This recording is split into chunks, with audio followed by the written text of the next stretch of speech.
இலங்கை நிர்வாக சேவைக்கு திறன் அடிப்படையில் ஆட்சேர்ப்பு செய்வதற்கான போட்டி பரீட்சை 2024 ஆண்டு வழிகாட்டல் செயலமர்வு தொடரினுடைய 5வது செயலமர்வில் இன்றைக்கும் சந்திக்கிறோம். எல்லோருக்கும் அன்பு வணக்கம். கடந்த செயலமர்வில் நாங்கள் ஏற்கனவே பேசியிருந்த அரசாங்க சேவை ஆணைக்குழுவின் நடைமுறை விதிகள் தொடர்பாக 45 வரையிலான உறுப்புரைகள் அல்லது 5 அத்தியாயங்கள் என்கிற அடிப்படையில் பேசியிருந்தோம். அந்த பேசிய விடயங்கள் தொடர்பாக அதன் உள்ளடக்கங்களை நாங்கள் விலாவரியாக ஆராயாமல் பார்க்க வேண்டிய உள்ளடக்கங்கள் என்பது தொடர்பான ஒரு மேலோட்டமான மீளாய்வு ஒன்றை தொடர்ந்து நாங்கள் விட்ட இடத்திலிருந்து விரிவான பார்வை ஒன்றை செலுத்த இருக்கிறோம். அப்போ நான் ஏற்கனவே சொன்னது போல பொதுச்சேவை ஆணைக்குழுவின் நடைமுறை விதிகள் என்பது இது 2வது தடவையாக சட்டமாக்கப்பட்டது. முதல்ல 2009 ஆண்டு 4ஆம் மாதம் 2ஆம் தேதியிலிருந்து நடைமுறைக்கு வரும் விதமாக 1589/30 என அடையாளப்படுத்தப்பட்ட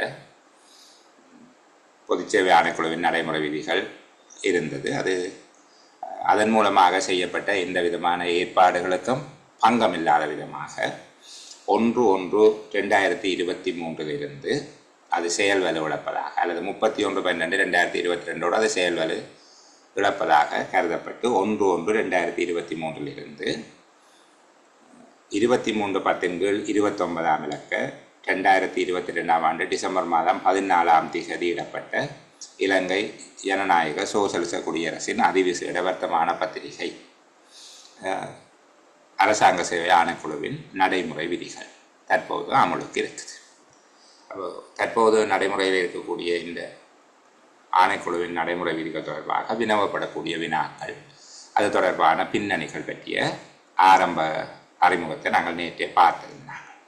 இது தாவன விதிக்கோவையினுடைய முதல் 5 அத்தியாயங்களுக்கும் பதிலீடாக இருக்கும். மத்திய அரசாங்கத்தில் பணியாற்றும் அலுவலர்கள்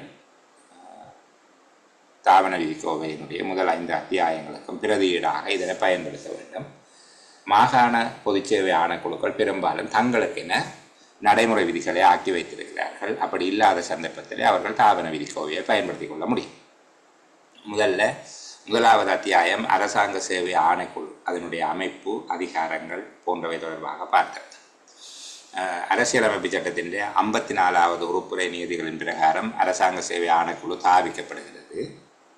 55வது உறுப்புரையினுடைய 3வது பிரிவின் பிரகாரம் அதற்குரிய நியமனம், பதவி உயர்வு, இடமாற்றம், ஒழுக்காற்று கட்டுப்பாடு, பதவி நீக்கம் ஆகிய தத்துவங்கள் உரித்தாக்கப்படுகிறது. அவ்வாறு உரித்தாக்கப்படுகிற போது சில ஏற்பாடுகளை அரசியலமைப்பின் 55(1), 55(2), 55(4) மற்றும் 61(1) ஆகிய உறுப்புரைகளுக்கு அமைவாக அது உரித்தாக்கப்பட்டிருக்கிறது. அந்த உறுப்புரைகள் என்ன சொல்லப்படுதுன்னா, 55(1) என்பது அரசாங்க சேவை, பகிரங்க சேவை தொடர்பான கொள்கை வகுப்பு அமைச்சரவைக்குரியது என்றும், 55(2) திணைக்களத் தலைவர்களுடைய நியமனம், பதவி உயர்வு, இடமாற்றம், ஒழுக்காற்று கட்டுப்பாடு, பதவி நீக்கம் தொடர்பான அதிகாரம் அமைச்சரவைக்குரியது என்றும், 55(4) அரசாங்க சேவை ஆணைக்குழு மாகாண அரசாங்க சேவை ஆணைக்குழுவை திறக்குறைவு செய்தலாகாது எனவும், 61(1) பகிரங்க சேவை அலுவலர்கள் அல்லாத ஒரு வகுதியினரை, முப்படையினர், போலீசார், பொலிஸ் சேவை ஆணைக்குழுவினால் நியமனம் வழங்கப்படுபவர்கள், தேர்தல் ஆணைக்குழுவினால் நியமனம் வழங்கப்பட்டவர்கள் போன்ற வகுதியினரை சார்ந்த அலுவலர்கள் பகிரங்க சேவை அலுவலர்கள் என்ற வகுதிக்குள் இந்த நடைமுறைகளின் நோக்கத்துக்காக, அரசாங்க சேவை ஆணைக்குழுவின் நடைமுறைகளை பிரயோகிக்கும் நோக்கத்துக்காக மட்டும் அவர்கள் பகிரங்க அலுவலர்களாக இருக்க மாட்டார்கள் என்று வேற விளக்கப்படுத்தி இருக்கு. அப்போ இந்த விடயங்களையும் பார்த்துக்கொண்டு இதற்கு பின்பாக இந்த ஆணைக்குழு தொடர்பாக 54 உருவாக்கப்படுகிறது. 55 அதற்கு தத்துவங்கள் உருவாக்கப்பட்டிருக்கிறது. 56வது பிரிவின் கீழ் அது தன்னுடைய அதிகாரங்களை ஆணைக்குழுவின் உறுப்பினர்கள் அல்லாத வேறு 3 நபர்களை கொண்ட ஒரு குழுவிடம் குறிப்பிட்ட வகுதி அலுவலர்களுக்கு பிரயோகிப்பதற்காக கையளிக்கலாம் என்று சொல்லி பார்த்திருக்கிறோம். 57வது பிரிவில் 57ஆம் பிரிவின் கீழ் அதில் அந்த உத்தியோகத்தர்களுக்கு அரசாங்க சேவையில் இருக்கக்கூடிய சில உத்தியோகத்தர்களிடம் அரசாங்க சேவை ஆணைக்குழு தன்னுடைய அதிகாரங்களை கையளிப்பு செய்வது தொடர்பாக இருக்கிற ஏற்பாடுகளை பார்த்துருக்கிறோம். 58வது அரசியலமைப்பு சட்ட உறுப்புரையில் அவ்வாறு கையளிக்கப்பட்ட 56வது பிரிவின் கீழ் கையளிக்கப்பட்ட குழுக்கள் அல்லது 57வது பிரிவின் கீழ் கையளிக்கப்பட்ட அலுவலர்களால் பிறப்பிக்கப்படுகின்ற ஏதேனும் ஒரு கட்டளை அல்லது தீர்மானத்தினால் மனக்குறை அடைகின்ற உத்தியோகத்தர் அரசாங்க சேவை ஆணைக்குழுவுக்கு மேன்முறையீடு செய்யலாம் என்கிற ஏற்பாடு பற்றி பார்த்துருக்கிறோம். அதே போல் 59 உறுப்புரையில் அரசாங்க சேவை ஆணைக்குழுவின் தீர்மானம் ஒன்றினால் மனக்குறை அடைகின்ற உத்தியோகத்தர்கள் நிர்வாக மேன்முறையீட்டு நியாய சபையிடம் முறையீடு செய்வது தொடர்பான ஏற்பாடுகள் இருக்கிறத பற்றி கதைச்சிருக்கிறேன். இப்போ அரசாங்க சேவை ஆணைக்குழு வகை கூறுதல் தொடர்பாக அரசாங்க சேவை ஆணைக்குழு தன்னுடைய பஞ்சாங்க ஆண்டு என்பது ஜனவரி 1ஆம் தேதியிலிருந்து டிசம்பர் 31ஆம் தேதி தான் குறிக்கும். அந்த பஞ்சாங்க ஆண்டில் அது மேற்கொள்ளப்பட்ட பணிகள் தொடர்பான அறிக்கை ஒன்றை பாராளுமன்றத்துக்கு சமர்ப்பிக்க வேண்டும். வகை கூறும் பொறுப்பு பாராளுமன்றத்துக்கு தான் ஆணைக்குழு வகை கூற வேண்டும் என்பது தொடர்பாக பார்த்திருக்கோம். இது ஆணைக்குழுவினுடைய சுதந்திரத்துக்காக செய்யப்பட்டுள்ள 2 ஏற்பாடுகள். அரசியலமைப்பினுடைய 59 மற்றும் 126 உறுப்புரைகளின் ஏற்பாடுகளுக்கு கட்டுப்பட்டு அரசியலமைப்பின் 61 ஆனா உறுப்புரை நீதிகளுக்கு அமைவாக இந்த விடயத்தை ஏன் சொல்லுகிறோம் என்றால் 59, 126 என்பது அந்த மேன்முறையீடு செய்வதற்கு அல்லது பரிகாரம் கோருவதற்கு செய்யப்பட்டுள்ள ஒரு ஏற்பாடு. அந்த 2 ஏற்பாட்டையும் மறக்க இயலாது. அந்த ஏற்பாடுகளுக்கு கட்டுப்பட்டு 59, 126 உறுப்புரைகளின் ஏற்பாடுகளுக்கு கட்டுப்பட்டு அரசாங்க சேவை ஆணைக்குழுவினால் அல்லது அரசாங்க சேவை ஆணைக்குழுவினால் தத்துவங்கள் கையளிக்கப்பட்டு அதனை பிரயோகிக்கின்ற ஒரு குழு அல்லது உத்தியோகத்தினால் மேற்கொள்ளப்பட்ட எந்த ஒரு தீர்மானம் அல்லது செய்யப்பட்ட எந்த ஒரு கட்டளையின் மீதும் விசாரணை செய்வதற்கோ அல்லது அதன் மீது ஒரு பிரகடனத்தை செய்வதற்கோ எந்த நீதிமன்றத்துக்கோ நியாயாதிக்க சபைக்கோ அதிகாரமோ நியாயாதிக்கமோ இல்லாமல் இருத்தல் வேண்டும் என்று சொல்லப்பட்டது. அதே போல் ஆணைக்குழு அல்லது ஆணைக்குழுவினால் தத்துவம் கையளிக்கப்பட்ட குழு அல்லது அலுவலர்கள் எடுக்கின்ற தீர்மானம் அல்லது கட்டளை ஒன்றின் மீது அவர்களுடைய செயற்கர்மங்கள் மீது முறையற்ற விதமாக செல்வாக்கு செலுத்த முயற்சிக்கின்ற அல்லது முறையற்ற விதமாக தலையீடு செய்கிற எவரும் மேல் நீதிமன்றம் ஒன்று நிறுத்தப்பட்டு குற்றவாளியாக்கப்பட வேண்டும் எனவும் அவ்வாறு குற்றவாளியாக்கப்படுகிறவர் 100,000 ரூபாவுக்கு மேற்படாத தண்டப்பணம் அல்லது 7 ஆண்டுகளுக்கு மேற்படாத சிறை தண்டனை அல்லது தண்டப்பணமும் சிறை தண்டனையும் கொண்ட தண்டனைகளுக்கு ஆளாவர் எனவும் அரசாங்க சேவை ஆணைக்குழுவின் சுதந்திரம் தொடர்பான ஏற்பாடுகள் செய்யப்பட்டிருக்கிறது என்பதை பற்றியும் நாங்கள் பார்த்துருக்கிறோம். இந்த கையளிப்பு தொடர்பாக எல்லாம் கலைச்சிட்டோம். அதுக்கு பிறகு கையளிக்கப்பட்டுள்ள தத்துவங்கள் கையளிப்பு தொடர்பாக நாங்கள் 2 விதமாக சொல்லிட்டோம். 56 ஒன்றின் கீழ் எவ்வாறு கையளிக்கப்படுது, 57 ஒன்றின் கீழ் எவ்வாறு கையளிக்கப்படுகிறது. அரசாங்க சேவை ஆணைக்குழு தன்னுடைய தத்துவங்களை கையளிக்கின்ற விதம் என்று சொல்லி கேட்கப்பட்டால் நீங்கள் அதை சொல்லுங்கள். அடுத்தது கையளிக்கப்பட்ட தத்துவங்களை பிரயோகிப்பது. இதுக்குள்ள தனித்தனியாக அதை பிரிச்செடுக்கணும். ஒரு குழு அதை பிரயோகிக்கும் போது எவ்வாறு நடவடிக்கை மேற்கொள்ள வேணும், ஒரு நபர் அதனை பிரயோகிக்கும் போது எவ்வாறு நடவடிக்கை மேற்கொள்ள வேண்டும். நான் ஏற்கனவே சொன்னபடியும் தான் நேற்றைய காணொலியை பார்த்து அதை இருக்க கொஞ்சம் திரும்பவும் நீங்கள் எழுதக்கூடிய மாதிரியாக அதை வகைப்படுத்திக் கொள்ளுங்கள். சரி, இல்லை 12 தொடக்கம் 21 வரையிலான உறுப்புரைகளில் அந்த விடயங்கள் சொல்லப்பட்டிருக்கு. அந்த விஷயத்தை பார்த்தேன். அடுத்தது நியமிப்பு என்பது காலத்துக்கு காலம் அரசாங்கத்தினால் எடுக்கப்படுகிற கொள்கைகளுக்கு கட்டுப்பட்டு அரசாங்கம் கொள்கைகளை வகுத்து கொள்ளும். காலத்துக்கு காலம் ஓய்வூதிய வயதை தீர்மானிக்கும், இப்படியான நிறைய கொள்கைகளை தீர்மானிக்கும். அந்த கொள்கைகளுக்கு அமைவாக இவ்வாறான கீழே சொல்லப்படுகிற போல கீழ்வரும் நியமனங்களை செய்வதற்கு ஆணைக்குழுவுக்கு தத்துவம் இருக்குது. முதலாவது நாங்கள் பார்த்து பதவி ஒன்றுக்கு நியமிக்கிறது. பதவி ஒன்றுக்கு நியமித்தல் என்பது அது பல்வேறு அடிப்படைகளில் பதிலீட்டு அடிப்படை, ஒப்பந்த அடிப்படை, அமைய அடிப்படை, தற்காலிக அடிப்படை, கடமையை கவனித்தல், பதவிக்கடமை மற்றும் நிரந்தர பதவிக்கு நியமித்தல் என்பவை மீது இதில் சில விடயங்களை நாங்கள் பார்க்க வேண்டும். இந்த பதிலீடு, ஒப்பந்தம், அமையம் தொடர்பான சில கடமைகள், அந்த முக்கியமான விஷயங்கள் திருப்பி பார்க்க போகிறோம். அப்போ அதை பார்த்துக்கிடுவோம். இப்போ இந்த இடத்துல முதலாவது பதவி ஒன்றுக்கு நியமித்தல். பதவி ஒன்றுக்கு நியமித்தல் என்பது பதிலீட்டு அடிப்படையில், ஒப்பந்த அடிப்படையில், அமைய அடிப்படையில், தற்காலிக அடிப்படையில், கடமையை மேற்கொள்ளும் அடிப்படை மற்றும் பதில் கடமை அதுக்கு பிறகு இன்னும் ஒன்று இருக்குது நிரந்தர அடிப்படை. இப்போ பதிலீடு, ஒப்பந்தம், அமையம், தற்காலிகம், கடமையை கவனித்தல், பதில் கடமை மற்றும் நிரந்தரம் ஆகிய அடிப்படையில் பதவிக்கு நியமிக்கிறது. சேவை அந்தஸ்தில் மாற்றம் நான் சொன்னான். அபிவிருத்தி உதவியாளர்கள் இருந்தவர்கள் அபிவிருத்தி உத்தியோகத்தர்கள் என மாறும்போது அது ஒரு நியமனமாக கருதலாம். அதுபோல் முகாமைத்துவ உதவியாளர்கள் முகாமைத்துவ சேவை உத்தியோகத்தர்கள் என மாறும்போது அது ஒரு நியமனம். அதே போல் ஒரு சேவையில் ஒரு பதவியில் இருக்கிறவரை இன்னும் ஒரு பதவிக்கு நியமிப்பது. குறைந்த பதவி தரத்தில் இருக்கிறவரை உயர்ந்த தரத்தில் உள்ள பதவிக்கு நியமிக்கிறது. ஓய்வு பெற்றவரையும் முறைப்படி கேட்டு விலகியவரையும் மீள சேவைக்கு அமர்த்துதல். இதில் 5வது நியமனமாக சொல்லப்பட்டிருக்கிற அரசாங்க சேவையிலிருந்து ஓய்வு பெற்ற அரசாங்க உத்தியோகத்தில் ஒருவரை மீள நியமிப்பு செய்தல் அல்லது மீள சேவைக்கு அமர்த்துதல். அதுபோல் முறைப்படி கேட்டு பதவி விலகிய ஒருவரை மீள சேவைக்கு அமர்த்துதல் ஆகிய நியமனங்களை அரசாங்க சேவை ஆணைக்குழு மட்டும்தான் செய்ய முடியும். தத்துவங்கள் கையளிக்கப்பட்ட குழு அல்லது அரசாங்க உத்தியோகத்தில் ஒருவரால் அத்தகைய அதிகார பீடங்களால் அதை செய்ய முடியாது என்று சொல்லப்பட்டிருக்கு. சரிதான். இதற்கு மேலதிகமாக இந்த 26 மற்றும் 27 ஆகிய பிரிவுகள் தொடர்பில் கொஞ்சம் கவனம் செலுத்துவோம். அந்த பகுதிகளை நாங்கள் அதிக முக்கியத்துவம் கொடுக்காமல் கடந்து போயிருக்கிறோம். இருந்தாலும் நாங்கள் அதை சொல்லுவோம். சரிதானே.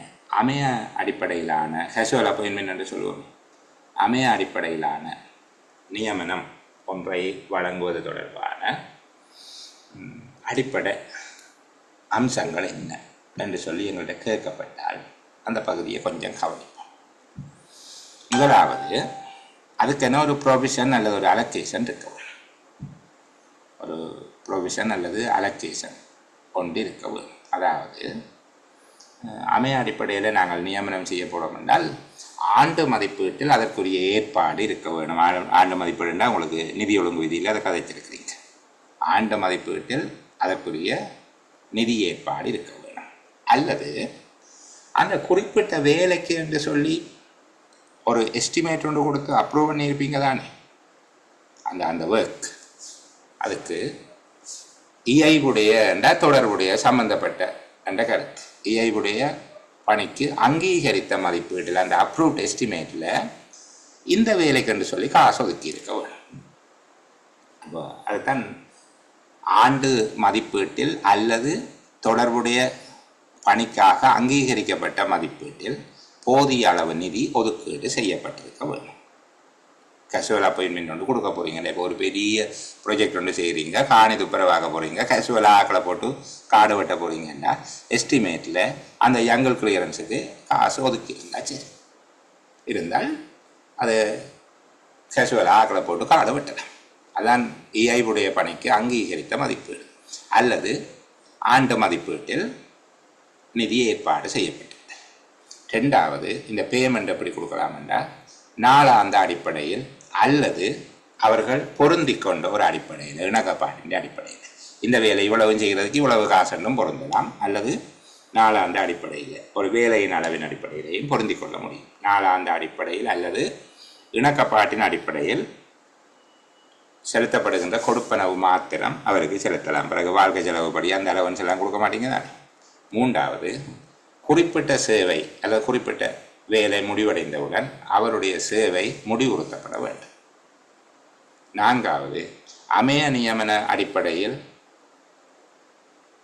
பணியாற்றினார் என்பதற்காக அரசாங்க சேவையில் நிரந்தரமாக்கப்படவோ அல்லது வேறு பதவி ஒன்றுக்கு நியமிக்கப்படுவதற்கோ எவ்வித உரிமையும் அமைய ஊழியருக்கு கிடையாது. அமைய பணியாற்றினார், அமைய பணியாளராக கடமையாற்றினார் என்பதற்காக அவருக்கு இன்னொரு சேவையில் இன்னொரு பதவியில் நியமிக்கப்படுவதற்கு அல்லது அரசாங்க சேவையில் நிரந்தரமாக்கப்படுவதற்கு உரிமை கிடையாது. அது சில சந்தர்ப்பங்களில் சில நோக்கங்களுக்காக கொள்கை தீர்மானங்கள் எடுக்கப்படும், அது வேறு. ஆனால் சாதாரணமாக ஒரு அமைய நியமனத்தை வழங்குகிற போது கண்டிஷன்ஸ் என்று கேட்டால் நாங்கள் இதைத்தான் சொல்லுவோம். சரி, சில வேளைகளில் அந்த வேலைக்கு ஒரு குவாலிஃபிகேஷன் சொல்லப்பட்டிருக்குமாக இருந்தால் தொடர்புடைய அந்த பதவிக்கு அல்லது வேலைக்கு ஆட்சேர்ப்பு திட்டத்தில் இதுக்கு பெரும்பாலும் சேவை பிரமாண குறிப்பு இருக்காது. ஆட்சேர்ப்பு திட்டத்தில் தகமைகள் குறித்துரைக்கப்பட்டிருந்தால் அந்த தகமைகளை கொண்ட நபரைத்தான் அமைய நியமனத்தின் போதும் கவனத்தில் கொள்ள வேண்டும். இப்போ 8ஆம் வகுப்பு சித்தி என்று சொல்லப்பட்டிருந்தால் கேஷுவல் அப்பாயின்மெண்ட் கொடுக்கையும் அந்த வேலைக்கு 8ஆம் வகுப்பு சித்தியை தான் பார்க்கணும். அப்போ 5 விஷயங்கள் கவனமாக இருக்க வேணும். 1, அதற்குரிய நிதி ஏற்பாடு. ஆண்டு மதிப்பீட்டில் நிதி ஏற்பாடு செய்யப்பட்டிருத்தல் அல்லது இயைவுடைய பணிக்கு அங்கீகரித்த மதிப்பீட்டில் போதிய அளவு நிதி ஒதுக்கீடு செய்யப்பட்டிருத்தல் வேண்டும். 2வது, நாளாந்த அடிப்படையில் அல்லது இணக்கப்பாட்டின் அடிப்படையில் செலுத்தப்படும் கொடுப்பனவு மாத்திரம் அவருக்கு செலுத்த வேண்டும். 3வது, குறிப்பிட்ட பணி முடிவடைந்தவுடன் அவருடைய சேவை முடிவுறுத்தப்படும். 4வது, அமைய நியமனத்தின் அடிப்படையில் பணியாற்றினார் என்பதற்காக அரசாங்க சேவையில் நிரந்தரமாக்கப்படுவதற்கு அல்லது வேறு பதவி ஒன்றில் நியமிக்கப்படுவதற்கு உரிமை கோர முடியாது. 5வது, பதவிக்கு ஏற்புடைய ஆட்சேர்ப்பு திட்டத்தில் குறித்த தகமைகளை பூர்த்தி செய்துள்ள நபரை மாத்திரமே அமைய நியமனம் தொடர்பாக கவனத்தில் கொள்ள வேண்டும். இப்போ இந்த அமைய நியமனம் அடுத்தது பதிலீட்டு நியமனம், சப்ஸ்டிடியூட். நான் இதை சொல்லுகிறது மிக முழுக்க பொருத்தமான ஒரு உதாரணம் அல்ல, ஆனால் விளங்கி கொள்வதற்காக ஞாபகம் வச்சிருக்கிறதுக்காக உதாரணத்தை சொல்லுகிறது. இந்த சில தபால் அலுவலகங்களில், உபதபால் அலுவலகங்களில் போஸ்ட் மாஸ்டர் லீவ் என்றால் ஒரு ஆக்டிங் போஸ்ட் மாஸ்டர் ஒரு பிள்ளை வந்துட்டு போகும். அப்படியானதை வச்சுக்கொள்ளும் சப்ஸ்டிடியூட் என்று சொல்லி, சரிதானே? அதாவது பதிலீட்டு நியமனம். கனவேர் இதை சொன்ன உடனே குழம்புறாக்கள் இருக்கிறோம். பதிலீட்டு நியமனமும் பதில் நியமனமும் ஒன்றா என்று கேட்பவர்கள் உண்டு. நான் சொல்கிறது ஒருபோதும் இல்லை. பதிலீட்டு நியமனம் வேறு, பதில் நியமனம் வேறு. என்ன பதில் நியமனம்ன்றது ஏற்கனவே அரசாங்க சேவையில் இருக்கிற ஒருத்தர் தான் இன்னும் ஒரு பதவியினுடைய கடமைகளை தன்னுடைய கடமைக்கு மேலாகவோ அல்லது தன்னுடைய கடமையை நிறுத்திவிட்டோ வந்து செய்து கொண்டு பெற ஏற்கனவே வேறொரு பதவியில் இருக்கிறவர், வேறொரு அரசாங்க பதவியில் பணியாற்றுகிறவர் தான் பதில் கடமைக்கு நியமனம் வழங்கப்படுகிற போது தன்னுடைய கடமைக்கு மேலதிகமாக இதை செய்வார் அல்லது தன்னுடைய கடமையில் இருந்து விலகி வந்து இதை செய்வார்.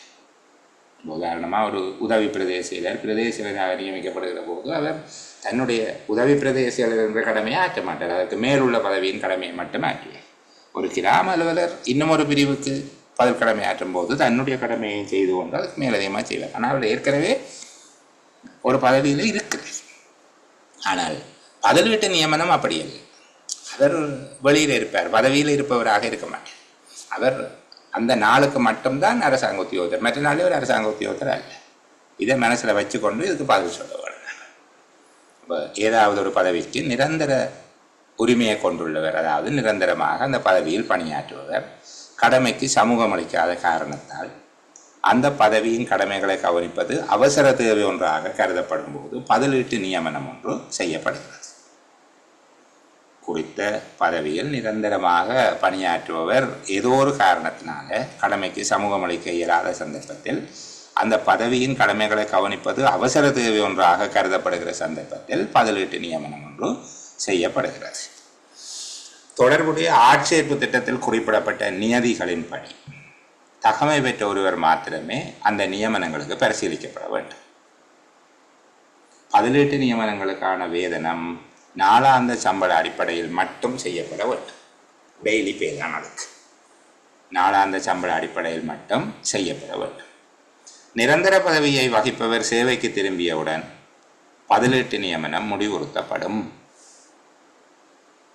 இந்த 4 கண்டிஷன்ஸ் இருக்குதாங்க. அப்போ சில வேளைகளில் அப்படி கேட்டால் நான் உங்களுக்கு திரும்ப திரும்ப சொல்லுகிறேன், ஒரு பந்தியை வாசிக்கிற நேரத்தில் அதுக்குள்ளே உடைஞ்சு விழ வேணும். அது இந்த பலாப்பழம் சொல்லியா கலண்ட மாதிரி அப்படியே கலண்ட விழ வேணும் ஒரு பந்தி. இதுக்குள்ளே 5 விஷயம் இருக்குது, இதுக்குள்ளே 4 விஷயம் இருக்குது. இந்த மாதிரி நாங்கள் படித்து கொள்ள வேணும். இப்போது ஒரு உதாரணம் ஒன்று சொல்லுகிறோம், ஒரு சின்ன உதாரணம் உண்டு. நிரந்தர பதவி என்றால் என்ன என்று சொல்லி ஒரு கேள்வி வந்திருந்தது, பதிவு செய்தேன். நிரந்தர பதவிக்கு ஒரு வேற விளக்கணம் எழுதினா சரிதானே. கிட்டத்தட்ட ஒரு பக்கம் 1.5 பக்கம் எழுதியவர்கள் உண்டு. ஒரு பக்கம் 1.5 பக்கம் எழுதியும் அதுக்குரிய புள்ளிகள் கிடைக்கல, நிறைய எழுதினாங்க.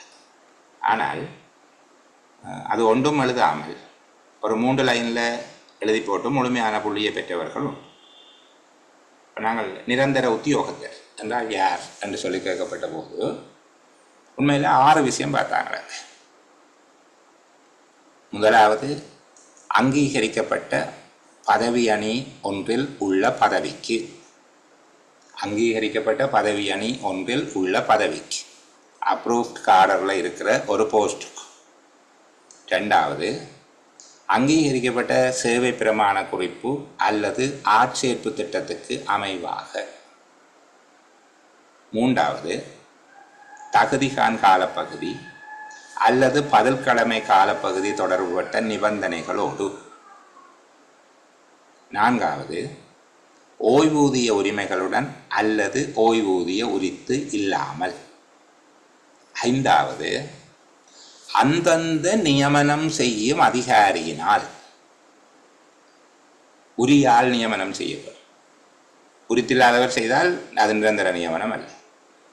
அந்த நியமிப்பு செய்யும் அதிகாரியினால் நிரந்தர அடிப்படையில் செய்யப்பட்ட ஓர் நியமனத்துக்குரியவர் அல்லது நிரந்தர அடிப்படையில் செய்யப்பட்டதோர் நியமனம் என்று பொருள்படும் என்று எழுதினால் 3 லைன்.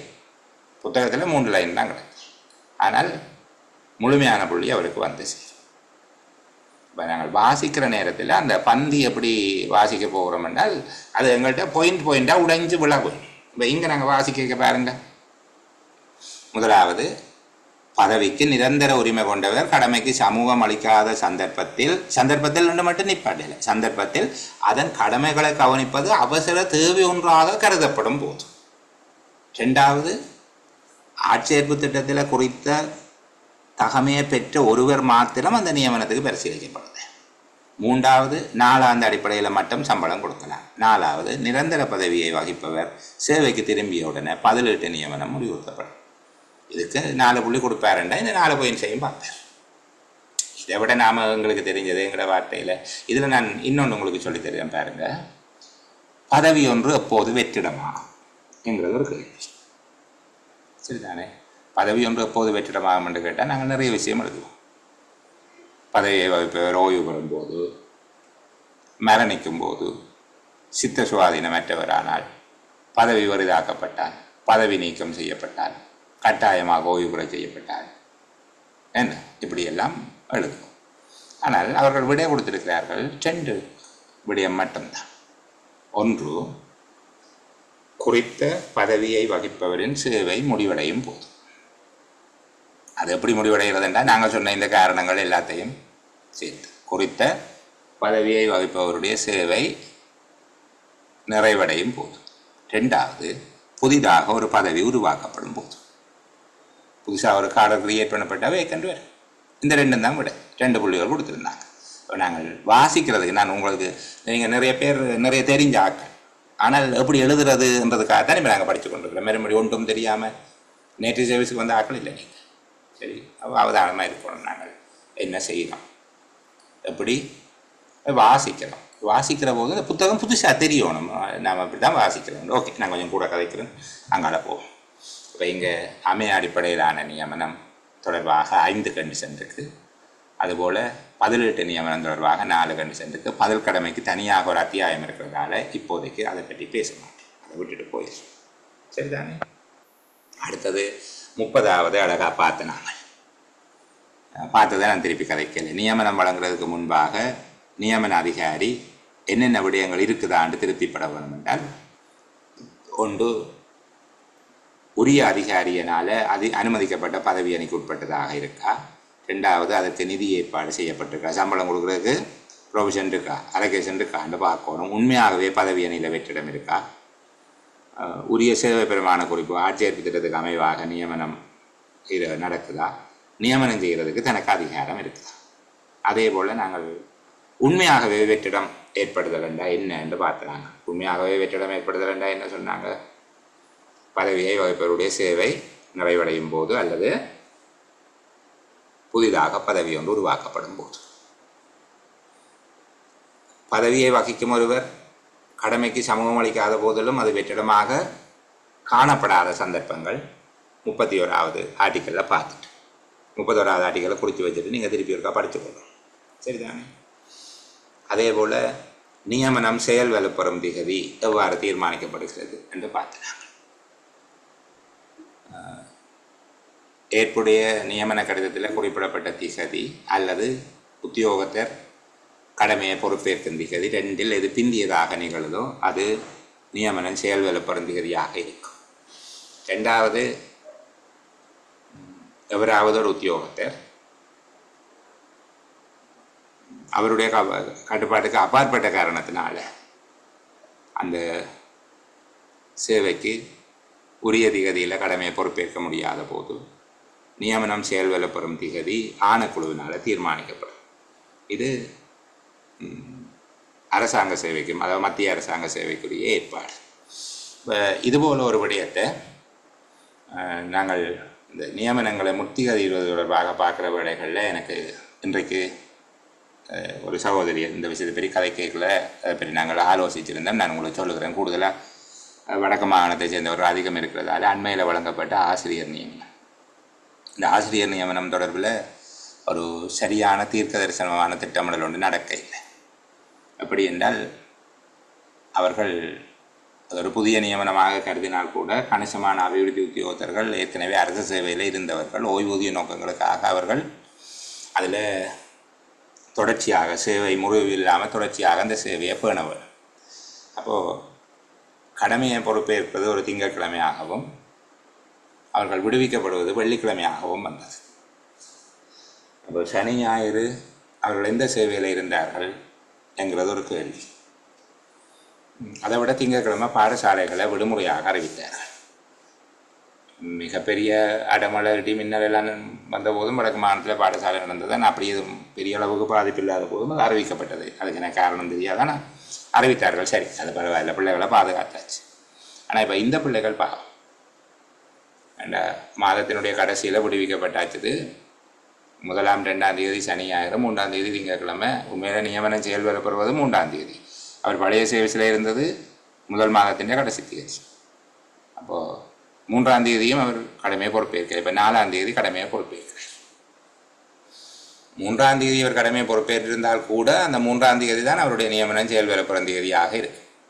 அப்போ இந்த 1ஆம் தேதி 2ஆம் தேதி அவர்களுக்கு ஒரு அரசு சேவையில் தொடர்ச்சி தன்மை இல்லை. அது விடுமுறை தினமாக இருந்தாலும் அதில் விடுவிக்கப்பட்டுட்டார் அந்த சேவையில் இருந்து. அதோடைய மற்ற சேவை முடிஞ்சது. அவர் அந்த சேவையில் இல்லை. அப்போ இது ஒரு வரையறுக்கப்பட்ட நியமனம் அல்ல, திறந்த நியமனம் தான். ஆனால் திறந்த நியமனத்தில் வருகிற பலர் வரையறுக்கப்பட்ட சேவைகளில் ஏற்கனவே இருக்கிறார். அப்போ இந்த விஷயத்தை கருத்தில் கொண்டு உண்மையில் இதுக்கு மாகாண பொதுச் சேவை ஆணைக்குழு அதனை 1ஆம் தேதிக்கு முத்திகதிடுவது பொருத்தமாக இருக்கும். நீங்கள் ஏன் சொல்லுகிறேன் என்றால், அது தொடர்புடைய நியமன அதிகாரி தான் அதை விண்ணப்பிக்க வேணும். நீங்கள் உங்களுடைய கட்டுப்பாட்டுக்கு உட்பட்ட பல பிள்ளைகள் இந்த விஷயத்தில் என்ன செய்கிறேன்னு தெரியாமல், என்ன தீர்மானம் எடுக்க தெரியாமல் இருக்கிறார்கள். அந்த தீர்மானம் எடுப்பதற்கு நீங்கள் எல்லாரும் சேர்ந்து அவர்களுக்கு உதவலாம். நான் ஒரு 2 நிமிஷத்தை உங்களோட பாடத்துக்கு வெளியில் போய் கதைச்சிட்டேன். ஆனால் உங்களுக்கு ஒரு தார்மீக பொறுப்பு இருக்குது. அந்த நியமனத்தை அவர்களை 1ஆம் தேதியாக முத்திகதியிடும்படி, அவர்களுக்கு வேதனம் வழங்காவிட்டாலும் பரவாயில்லை, அந்த நியமனம் செயல்பெறப்பெறும் தேதியாக மாகாண பொதுச்சேவை ஆணைக்குழு அதை 1ஆம் தேதியாக எடுக்குமாக இருந்தால் 4ஆம் தேதி கடமையை பொறுப்பேற்றவர்களுக்கு மாத்திரம், அதுக்கு பிறகு 7ஆம் தேதி வந்தவரை போயிருக்க தேவையில்லை. 4ஆம் தேதி கடமையை பொறுப்பேற்றவர்களை மாத்திரம் 3 தினங்கள் முன்னே கொண்டு சென்று 1ஆம் தேதி அவர்கள் கடமையை பொறுப்பேற்றதாக முத்திகதியிடப்படுமாக இருந்தால், ஏற்கனவே அபிவிருத்தி உத்தியோகத்தர் சேவைகளில் இருந்து தங்களை விடுவித்துக் கொண்டு இந்த பதவிக்கு புதிய பதவி ஒன்றாக கருதி நியமிக்கப்பட்டவர்கள் பயனடைவார்கள். இந்த விஷயத்தை கொஞ்சம் கன்சிடர் பண்ணுங்க. நான் இப்போ இதுக்குள்ள வார பொதுச்சேவை ஆணைக்குழுவினுடைய நடைமுறை விதிகளுக்குள்ள நியமனங்களை முத்திகதியிடுகிற சம்பந்தமாக பார்த்துருக்கிறோம். முத்திகதியிடுகிற போது இதை யார் கேட்க வேணும்? நியமன அதிகாரி கேட்க வேணும். நியமன அதிகாரி தான் கேட்க வேணும். இதை முத்திகதியிட சொல்லி, முத்திகதியிடுவது அரசாங்க சேவை ஆணைக்குழு தான். அவர் அங்கே 3 கண்டிஷன் பார்க்க வேணும். அவர் கேட்குற திகதியில் அந்த பதவி வெற்றிடமாக இருந்திருக்க வேணும். சரிதானே? 2வது, நியமனத்தை முதல் திகதி இடுகிறதுக்கு ஒரு திகதியை உத்தேசிக்கும் போது அந்த உத்தியோகத்தர் சேவை பிரமாண குறிப்பு அல்லது ஆட்சேர்ப்பு திட்டத்துக்கு அமைவாக அந்த தகமையை அந்த திகதியில் கொண்டிருக்க வேணும். 3வது, அந்த நியமனம் அல்லது ஆட்சேர்ப்பு சேவை பிரமாண குறிப்பு அல்லது ஆட்சேர்ப்பு திட்டத்துக்கு அமைவாக மேற்கொள்ளப்பட்டிருக்க வேணும். இந்த 3 கண்டிஷனும் இருந்தால் முத்திகதியிடுவதற்கு விண்ணப்பிக்கலாம் என்று சொல்லப்பட்டிருக்கு. இந்த சந்தர்ப்பங்களில் எந்த காரணம் கொண்டும் நியமனத்தை முத்திகதிடுவதற்கு இடமளிக்கப்பட மாட்டாது என்று சொல்லியிருக்காங்க. சரிதானே? அதுதான் நாங்கள் இருக்கக்கூடிய முக்கியமான ஒரு சிக்கல். திறந்த பிரிவின்கள் வெளிவாரி விண்ணப்பதாரர்களிடமிருந்து விண்ணப்பங்கள் கோரப்பட்டு ஆட்சேர்ப்பு செய்யப்பட்டிருந்தால் அந்த வேளைகளில் வெளிவாரியாக விண்ணப்பதாரர்களிடமிருந்து ஆட்சேர்ப்பு செய்யப்பட்டிருந்தால் அது செய்ய இயலாது என்று சொல்லப்பட்டிருக்குது.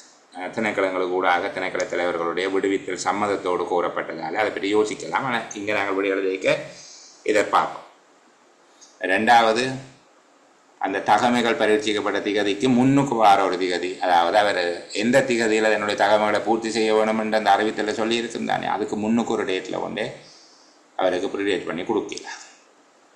மூன்றாவது, பரீட்சை அடிப்படையில், அது எழுத்து பரீட்சை, நேர்முக பரீட்சை, செய்முறை பரீட்சை, இந்த பரீட்சைகள் நடத்தப்பட்ட திகதிக்கு முன்னர் உள்ள ஒரு திகதிக்கு அதை செய்ய இயலாது.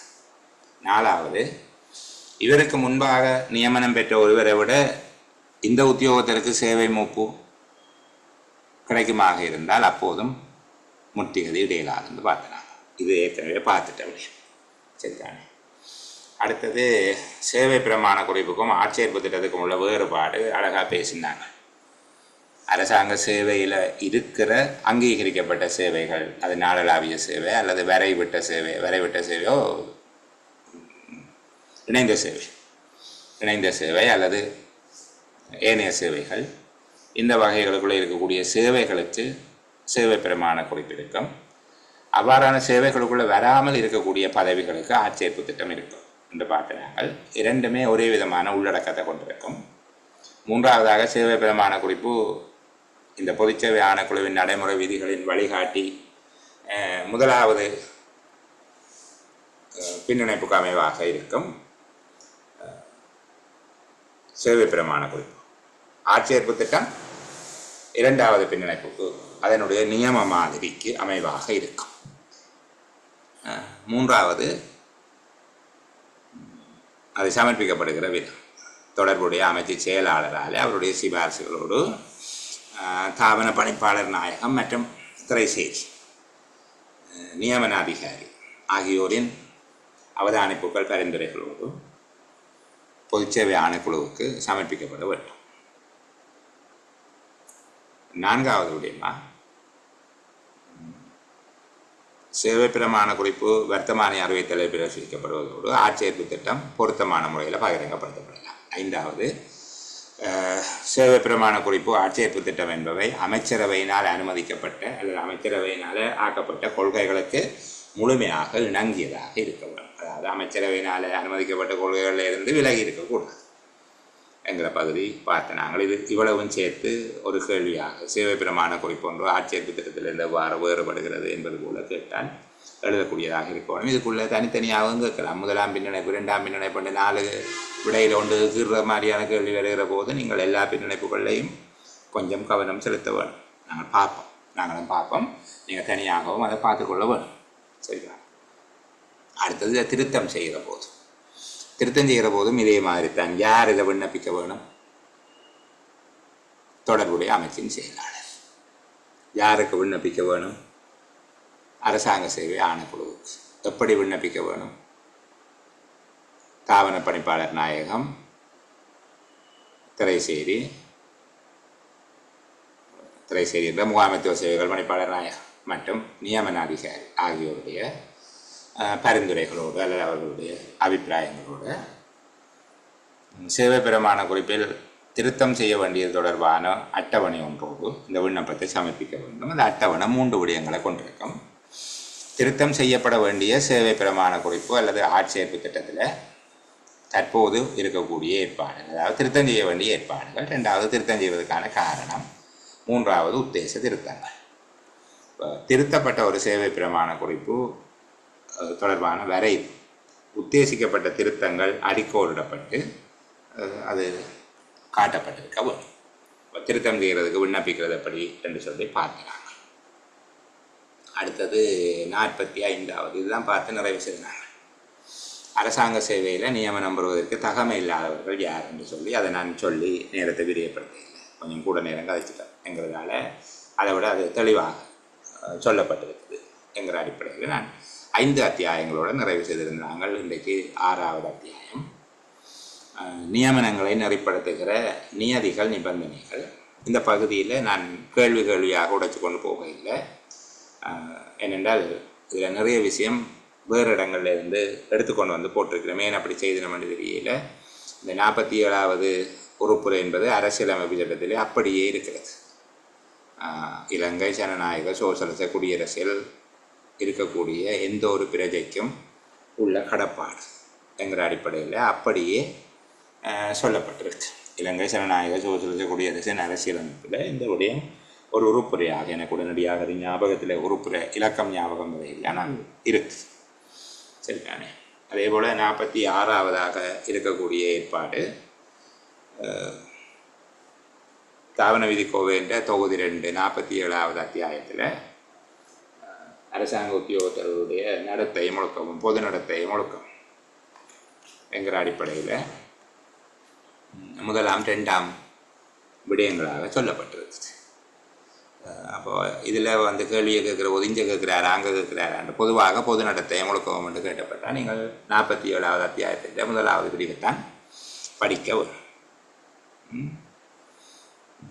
அப்போ இதில் பெரிய அளவுக்கு நெருக்கடி இல்லை. 49வது உறுப்புரை விதவைகள் அனாதைகள் ஓய்வூதிய திட்டம் அல்லது தகுதாரர் அனாதைகள் ஓய்வூதிய திட்டத்துக்கு பங்களிப்பு செய்ய வேண்டிய உத்தியோகத்தர் யார் என்றால் நிரந்தரமான ஓய்வூதியமுடைய பதவிக்கு நியமிக்கப்படுகிற உத்தியோகத்தர். நிரந்தரமான ஓய்வூதிய உரித்தற்ற பதவிக்கு நியமிக்கப்படுகிறவர் அரசாங்க சேவை சேமலாப நிதியத்துக்கு உதவுதொகை செலுத்த வேண்டும். PSPF என்று சொல்லுவோம், இந்த பப்ளிக் சர்வீஸ் ப்ரிஃபரன்ஸ் ஃபண்ட். அதே போல் பிணைப்பணம் செலுத்த வேண்டிய உத்தியோகத்தர்கள் பிணைப்பணம் செலுத்த வேண்டும். அதை பற்றியும் நிதி ஒழுங்கு விதியில் படிப்போம். 51வது உறுப்புரை சம்பந்தமாக நாங்கள் நிதி ஒழுங்கு விதியில் படிக்க போகிறோம். நிதி ஒழுங்கு விதி என்னுடைய ஞாபகம் சரியாக இருந்தால் 880. யார் பிணைப்பணம் செலுத்த வேணும் என்பதை பற்றி அங்கே சொல்லப்பட்டிருக்கு. 3 விதமான ஆக்களைத்தான் சொல்லியிருக்கிறாங்க. ஒன்று களஞ்சிய பொருளை கையாள்பவர், அதாவது களஞ்சிய பொருட்களை பெற்றுக்கொள்பவர், கட்டுக்காப்பில் வைத்திருப்பவர், அதனை தீர்ப்பனம் செய்பவர், அதாவது வழங்கி தீர்ப்பவர், களஞ்சியத்துக்கு பொறுப்பாக இருக்கிறவர்.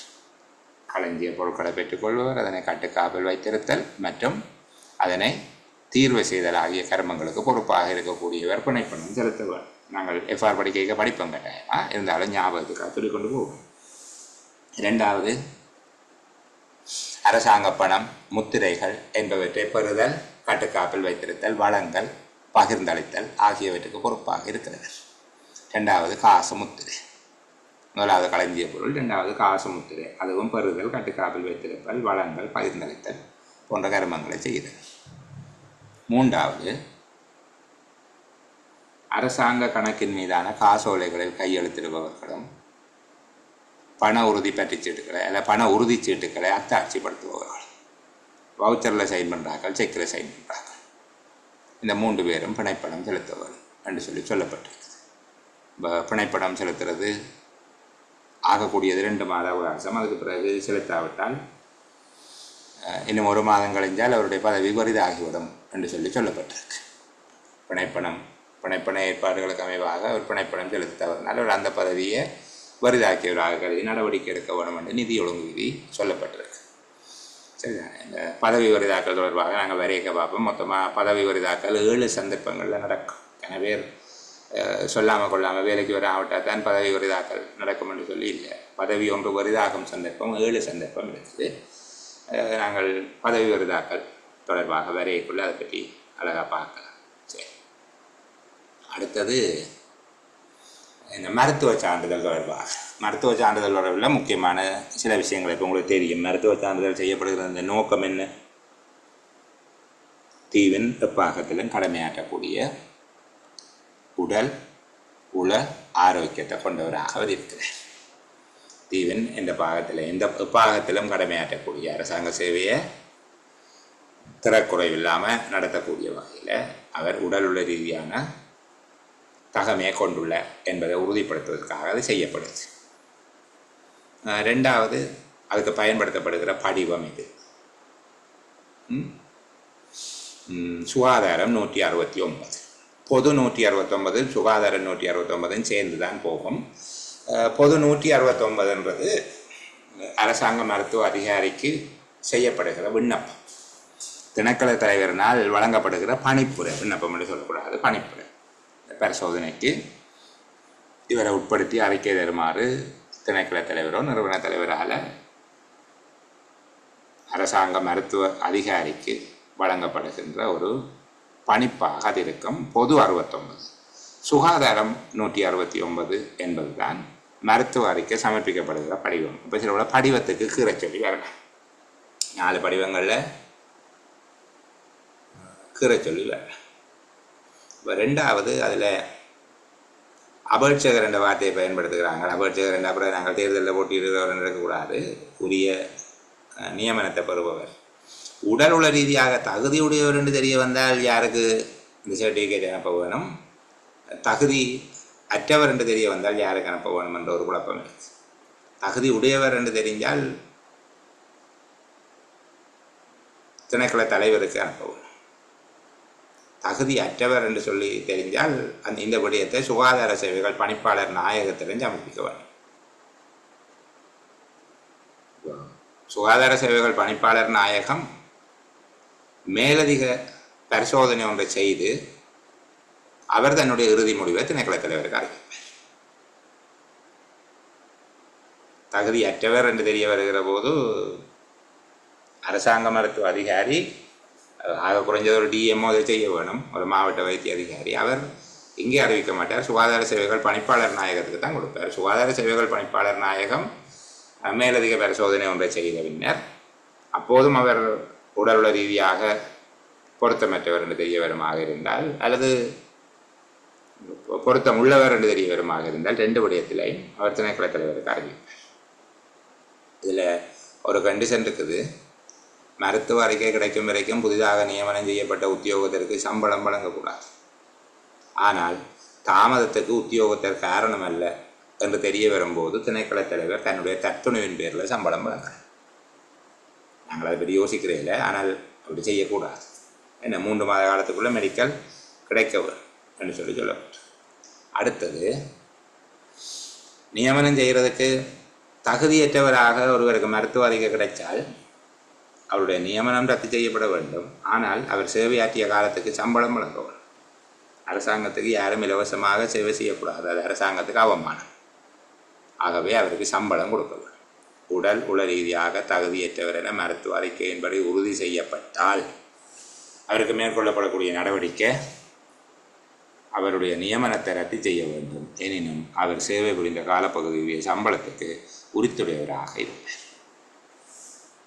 அடுத்தது இந்த நியமனம் ரத்தாகிற இன்னும் ஒரு இடம் இருக்குது. நான் திரும்ப சொன்னேன் உங்களுக்கு 7 இடமும் இருக்குது, அதை பற்றி நீங்கள் பேருந்து பார்க்கலாம் என்று சொல்லி. அரசாங்க சேவையில் பதவிக்கு நியமிக்கப்படுகிற உத்தியோகத்தர் சத்தியம் அல்லது உறுதியுரை செய்வது தொடர்பாக அரசியலமைப்பின் எந்த அட்டவணைகள் பொருந்தும் என்று சொல்லி வெஸ்பாட்டில் கேட்பாங்க. 4ஆம் 7ஆம் அட்டவணைகளின் நியதி பிரகாரம் அவர் சத்தியம் அல்லது உறுதியுரை செய்யவும்.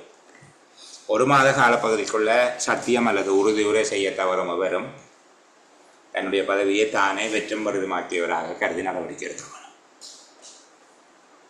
இப்போ இங்கே இந்த 4ஆம் 7ஆம் அட்டவணைகள்ங்கிறது ஞாபகம் வச்சுக்கொள்ளுங்க. அது சில வேளைகளில் வெஸ்பாட் கேள்விக்கு கீறுறதுக்கு வரும். முடியுமானால் நான் திரும்பவும் சொல்லுகிறேன், ஒரு 60 பக்கம் 30 பேப்பர் ஒவ்வொரு ஆர்டிக்கலாக படித்து வச்சுக்கோங்க. சரிதானே? ஒவ்வொரு ஆர்டிக்கலாக படித்து வச்சிங்கன்னா நல்ல. இந்த 56வது உறுப்புரை இப்போதும் வலுவில் இருக்குது. சில பேர் இந்த பதவியை ராஜினாமா செய்தல் தொடர்பான பின்னுக்கு இருக்கிற ஏற்பாட்டை இதோட பொருத்தி பார்க்க மறந்து போகிறது. மாதாந்த வேதனம் பெறுகின்ற உத்தியோகத்தர்கள் பதவி விலக விரும்பும் போது எவ்வாறு தன்னுடைய பதவி விலகலை அறிவிக்க வேண்டும் என்று சொல்லி கேட்கிறாங்க.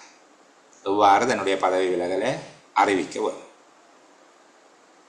1, அவருடைய நியமன கடிதத்தில் ஏற்பாடு செய்யப்பட்டிருக்கும் வகையில், அவருடைய நியமன கடிதத்தில் அதுக்கு ஒரு ஏற்பாடு இருக்குமாக இருந்தால் அவர் அதன்படி தான் செய்வார்.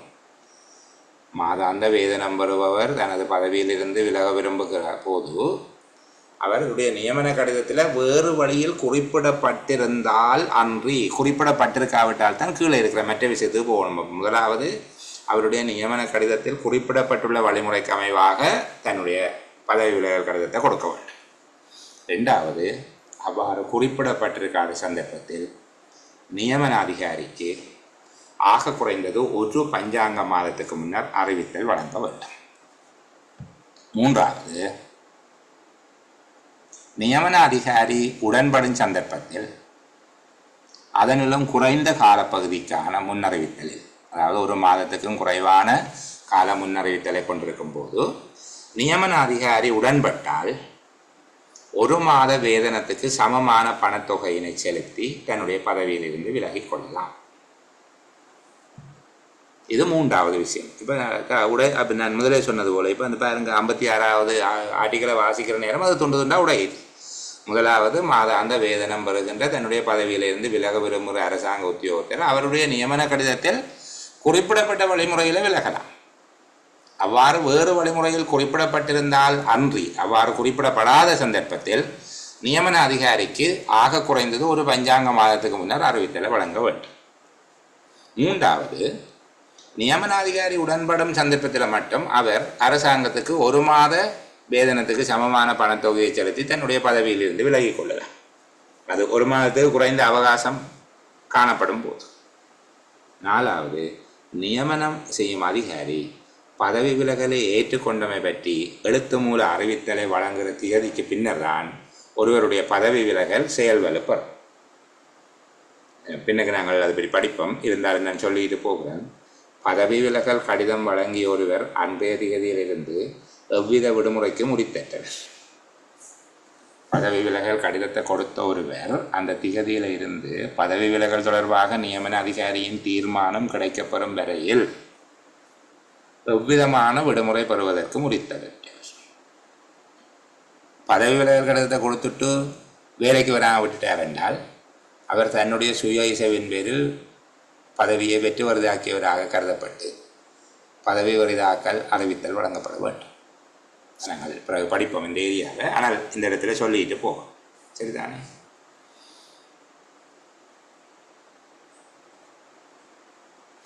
அதே போல் இந்த 59வது உறுப்புரையில் சொல்லப்படுகிற இன்னொரு இதில் வச்சுக்கொண்டே உங்களுக்கு இந்த 7 விடயத்தையும் இப்போ ஞாபகப்படுத்திட்டு போகலாம் என்று நினைக்கிறேன். திரும்ப திரும்ப அதை சொல்லி கொண்டிருக்காமல், பதவி வரிதாகல், பதவி வரிதாகக்கூடிய சந்தர்ப்பங்கள். சரிதானே? பதவி ஒன்று எவ்வாறான சந்தர்ப்பங்களில் வரிதாகும் என்று சொல்லி ஒரு கேள்வி வந்து இருக்குது. இப்போ பொதுவாக அந்த பதவி வரிதாக்கல் என்கிற பகுதி வரையக்குள்ளே அந்த பகுதியை கூட முன்னிலைப்படுத்தி சொல்லுகிறது. என்ன, முறையாக லீவு அனுமதிக்கப்படாமல் இருந்தால், அனுமதிக்கப்படாத லீவு, அதாவது லீவு அனுமதிக்கப்பட்டிருக்காத எல்லா நாள்லேயும் உத்தியோகத்தர் வேலை போகும். லீவு அப்ரூவ் பண்ணாத எல்லா நாள்லேயும் கட்டாயமாக ஒரு வேலைக்கு போகும். அப்படி போக முடியாத சந்தர்ப்பத்தில் அது தொடர்பாக திணைக்கள தலைவருக்கோ நிறுவன தலைவருக்கோ முன்கூட்டியே அறிவித்து நான் வர முடியாமல் இருக்கிறேன் என்று சொல்லி இவருக்குரிய பணியை இன்னொருவர் செய்வதற்கு ஏற்ற ஒழுங்கை செய்வதற்கு திணைக்கள தலைவர் நிறுவன தலைவருக்கு அவர் ஒரு வாய்ப்பை கொடுக்க வேண்டும். அதுக்காக தான் அது சொல்கிறோம். அதுவும் சொல்ல முடியலைண்டா அவர் கடமைக்கு சமூகம் அளிக்க வேண்டிய நேரத்தில் இருந்து அடுத்து வருகிற 24 மணி நேரத்துக்கு முன்பாக தன்னுடைய வர இயலாமை தொடர்பில் ஏதோ விதமாக தகவல் கொடுக்க வேண்டும். இவ்வாறு விடுமுறையும் அனுமதிக்கப்படவில்லை, தகவலும் வழங்க இல்லை, ஒருவர் வராமல் விட்டால் அவர் தன்னுடைய சுய இசைவின் பேரில், தன்னுடைய சொந்த விருப்பத்தின் பேரில் அந்த பதவியை தானே விட்டுட்டு போயிட்டார் என்று கருதி நடவடிக்கை எடுக்கலாம். அப்படி நடவடிக்கை எடுக்கிற யார் எடுக்கலாம் என்றெல்லாம் அது பிறகு பார்ப்போம். இது ஒரு சந்தர்ப்பம்.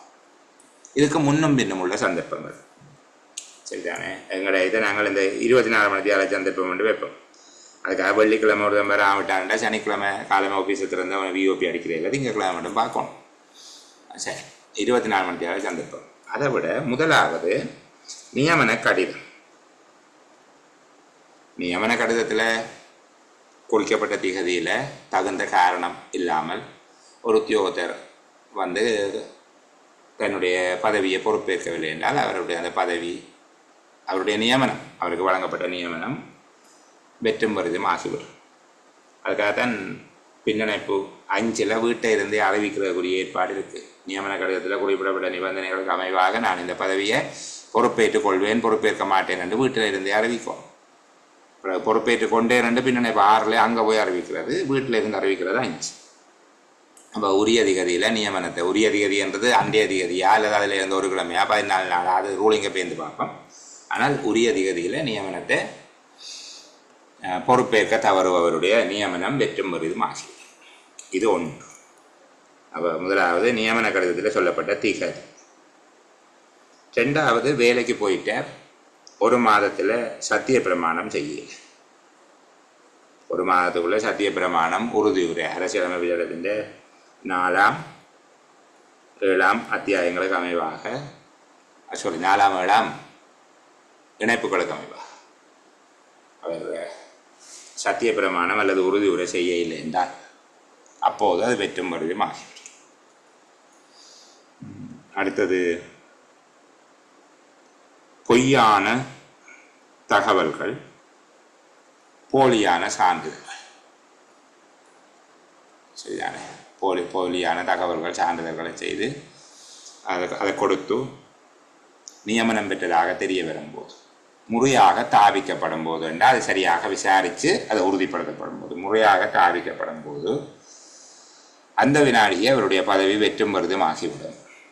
அது மட்டுமல்ல, அவர் அரசாங்கத்திடமிருந்து அல்லது மாகாண அரசாங்கத்திடமிருந்து, மாகாண சபையிடமிருந்து பெற்றுக்கொண்ட சகல கொடுப்பனவுகளையும் சகல பணத்தொகைகளையும் அறவிடுவதற்கு அவர் மீது நடவடிக்கை எடுக்க வேண்டும், சட்ட நடவடிக்கை எடுக்கணும். இப்போ இது 4வது. 5வது இடமாற்றத்தின் போது ஏற்படும். இடமாற்றம் பெற்ற ஒரு உத்தியோகத்தர் முன்னைய சேவை நிலையத்தில் இருந்து உரிய திகதியில் விடுவிக்கப்பட்டாலும் புதிய சேவை நிலையத்தில் தான் பொறுப்பேற்க வேண்டிய திகதியில் கடமையை பொறுப்பேற்காத போது புதிய நிறுவன தலைவர் குறித்த உத்தியோகத்தர் தன்னுடைய சுய விருப்பின் பேரில் பதவியை வெற்றி வருதாக்கி விட்டார் என கருதி நடவடிக்கை எடுக்கும். இப்போ இடமாற்றத்தின் போது இது ஒன்று நடக்கும். அடுத்தது பதவி விலகல் கடிதம் கொடுக்குற போது, பதவி விலகல் கொடுத்தால் நான் ஏற்கனவே சொன்ன விட அவருக்கு லீவு வருகிற குறித்து இல்லாமல் போயிடும். அப்போ இடையில் அவர் சொல்லாமல் கொள்ளாமல் விட்டுட்டாருண்டா அந்த வேளையில் போகாமல் என்றால் அவருக்கு பதவி விலகி தானே அந்த பதவியை வெற்றி வருதாக்கியதாக கருதி நடவடிக்கை எடுக்க வேணும். சரிதானே? அப்போ இது இப்படியே தொகுத்து கேட்க மாட்டாங்கள், ஆனால் எங்களுக்கு ஒரு அறிவுக்கு இப்படியான சந்தர்ப்பங்கள் எல்லாம் இருக்குது என்று சொல்லி தெரிஞ்சு வச்சுருந்தவங்க. சரி, இன்னும் ஒன்று பிணைப்பணம் செலுத்த தவறும் போது, விதித்துரைத்த காலப்பகுதியில் அவர் தன்னுடைய பிணை பொறுப்புகளை நிறைவேற்ற தவறும் போது அவர் இந்த பதவியை வருதாக்கியவராக கருதி நடவடிக்கை எடுக்க வேணும். இப்படி 7 சந்தர்ப்பங்கள் இருக்குது, பதவி வருதாகக்கூடிய சந்தர்ப்பங்கள். இப்போ நீங்கள் இடத்துல ஒரு தகுதியான இடத்துலையோ அப்படி இருக்கிற நீங்கள் ஒரு இடத்துல ஒரு லெக்சர்ஸ் போய்க்கல பதவி வருதாக்கலன்னு சொல்லி அந்த 7 விஷயத்தையும் சொன்னால் அதோட ஒரு அறிவு பகிர்வு அதை கட்டாயம் மற்றாக்களுக்கு போய் சேரும். தனியாக 24 மணி நேரம் பார்த்துட்டு கடிதம் அடிக்கணுன்றதுக்குள்ள மட்டும் தொங்கிக் கொண்டிருக்காமல் மிச்ச விஷயங்களையும் கருத வேணும். இப்படியாக 7 இடம் இருக்குதுன்றது சும்மா மேலோட்டமாக விளக்கத்துக்காக சொல்லியிருக்கிறோம். ஆனால் 59வது ஆர்டிக்கல் தனியாக அதில் இருக்குது. போலியான தகவல்கள் அல்லது ஆவணங்களை நியமன அதிகாரியிடம் அல்ல சமர்ப்பித்து, அவர்கிட்ட யார்கிட்டேருந்து வேண்டாம், போலியான தகவல் அல்லது ஆவணங்களை சமர்ப்பித்து